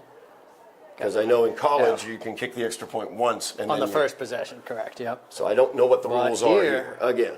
And I see Tim leaving the field. Yeah, so that answers that. Nonetheless, Marcos Pineda, right? Pineda. Excellent. He's been excellent. So why not put the ball right back in his hands? It's D'Souza limping back out there. Gutty performance by Sam tonight. Gutty performance for the Highlanders tonight. Down by 8, drove down the field, scored the tying touchdown and 2-point conversion with 23 seconds remaining, and they have the opportunity to win the game here with a 2-point conversion in overtime. And we're going to have a timeout here as the Islanders are trying to figure out Timeout, exactly Somerville. what play they want to run here. They were expecting to kick just the extra point. But Right. They have to go for 2 now. By rule, you have to go for 2 in overtime. See, we weren't the only ones. Yeah, I know. Yep. I know. I feel a You little got to better. dust off the I feel a little better now. rule book. I feel absolved of my Yes. lack of knowledge guilt. We have had one heck of a night of football here on Somerville Ed TV. It's the Highlanders opened out the second half, allowed Malden to basically go on a 10-minute plus drive all the way down to the goal line. And that's where things changed as the Highlanders forced a turnover from the Golden Tornadoes and were able to get the ball back. Golden Tornadoes, though, able to secure an 8-point lead late in the fourth quarter. Highlanders got the ball back with just over 5 minutes remaining, down by 8. And they were able to drive down the field, scoring the tying touchdown and tying 2-point conversion late in that game. 23 seconds remaining on the clock as D'Souza was able to get in for the touchdown. Fusil in for the 2-point conversion. Then Pineda got in for the touchdown here in overtime. And pending this 2-point conversion, if they make it, the Highlanders win this game. Pineda gets the direct snap. Same exact play, trying to get into the end zone. Keeps pushing, and he's brought down short of the goal line.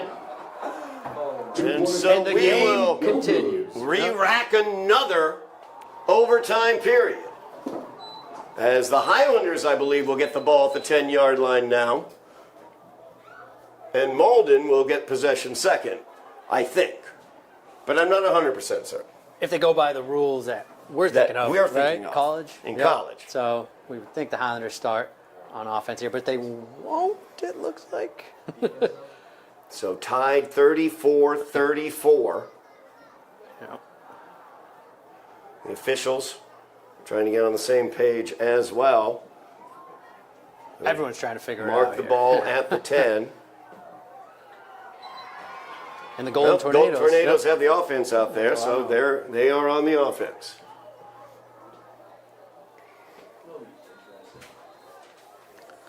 Let's see what they do here. I mean, haven't been shy about their game plan. Just hand it off. Hand it to 17. Jaden McGuffey, yeah. Jaden McGuffey has been a one-man wrecking crew. It doesn't seem like he's tired one bit. So.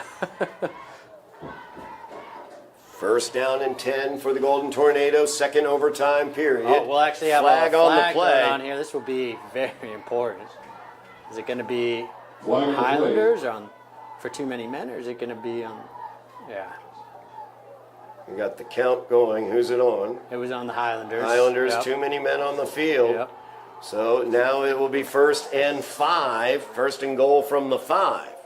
5-yard penalty, defense. Miscommunication there for the Highlanders.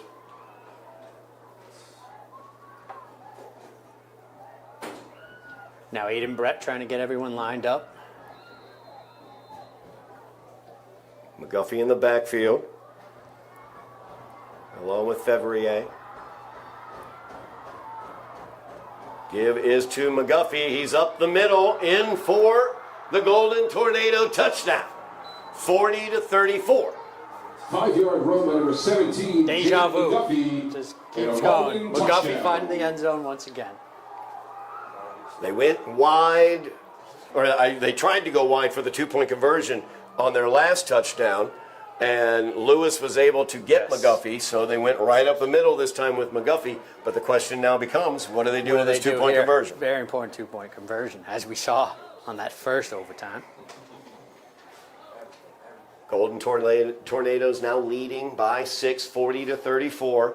Going for the 2-point conversion to make it an 8-point lead, forcing the Highlanders to have to score a touchdown and get the 2-point conversion themselves.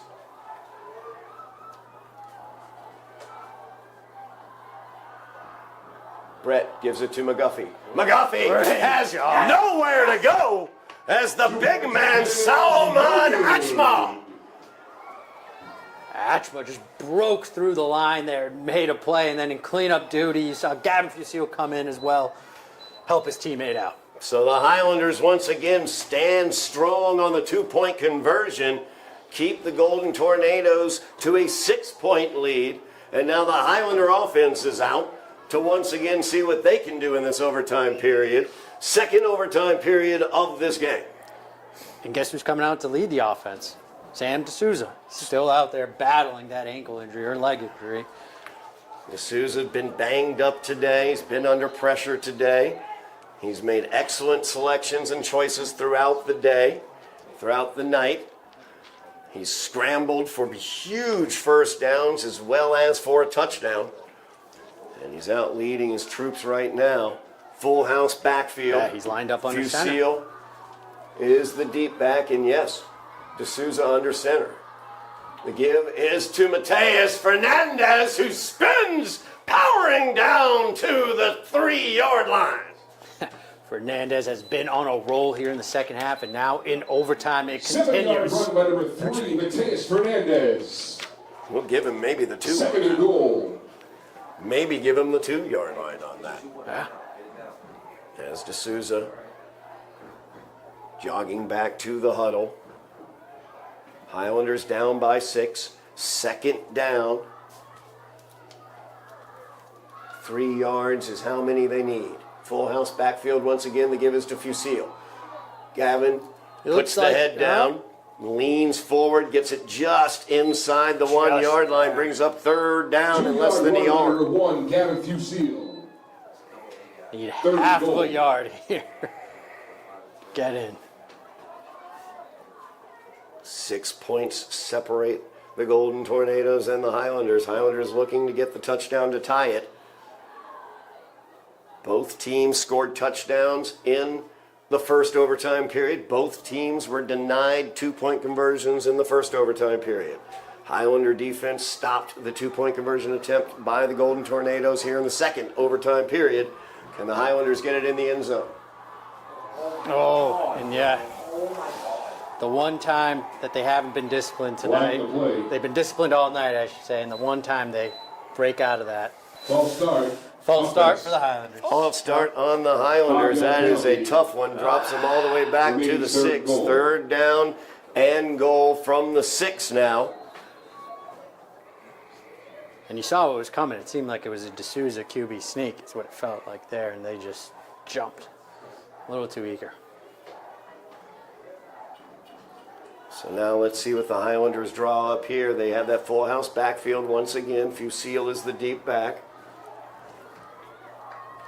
The give is to Fusil, and he's through for the Highlander touchdown! He just needed a little more space. He needed to see the field better, so there you go. Fusil picked up the 6. 6 points for the Highlanders. They've tied it at 40. And the Highlanders touchdown. Highlanders once again a 2-point conversion away from winning this game. We are tied at 40.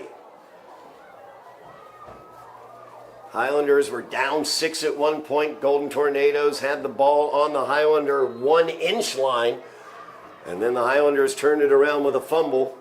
Trailed by 8 with 5 minutes remaining. Drove down the field. Tied the game up with 23 seconds remaining. Tied the game up in the first overtime. Tied it now in the second overtime. 2-point conversion. The opportunity for a Highlander victory. Mateus, or I should say, We're going to have Marcus that Wildcat. Pineda. Yep, formation once again. Pineda with a direct snap. Pineda is in for the Highlander win! The Highlanders win. Marcos Pineda delivers again for the Highlanders in overtime. Marcos Pineda, direct snap, touchdown, 42-40. The Highlanders win this one. They are 1-0 in the GBL. Heck of a win. Gutsy performance by the Highlanders. Every offensive lineman, and most importantly, Sam D'Souza, stay in this game and keep battling. Wow. So many names, so many people Yep. we have to talk about. Marcus Pineda with that direct snap into the end zone for the 2-point conversion, as well as the first time touchdown. You mentioned Sam D'Souza. Gutsy performance for Sam. All night. Smart performance all night long. Great performance as well. Gavin Fusil. Amazing work out there. And we can't forget Mateus Fernandez, number 3. Ladies and gentlemen, thank you. What a job by the Highlanders. These Highlanders, they showed up when it mattered, and they kept fighting all night, got into overtime, and delivered. Dilboy Stadium. Highlanders trailed by 8 with just over 5 minutes remaining. They got the ball. They tied the game with 23 seconds remaining. They gave up 2 touchdowns in the overtime period, answered every single one of them, and won the game with a 2-point conversion. I'm going to have It's a great game. I'm going to have to take the weekend off, rest my voice. But I'll tell you what an incredible game here at Dilboy Stadium tonight. Thank you so much for watching at home. We really do appreciate it. Thank you very much, Eddy Maldonado Absolutely. on commentary. Joe Constantine, thank you for your direction tonight. Thank you very much. As well, Matt Fronduto on the camera tonight. I'm Todd Harmon, and you have been watching the victorious Highlander football team on Somerville Ed TV.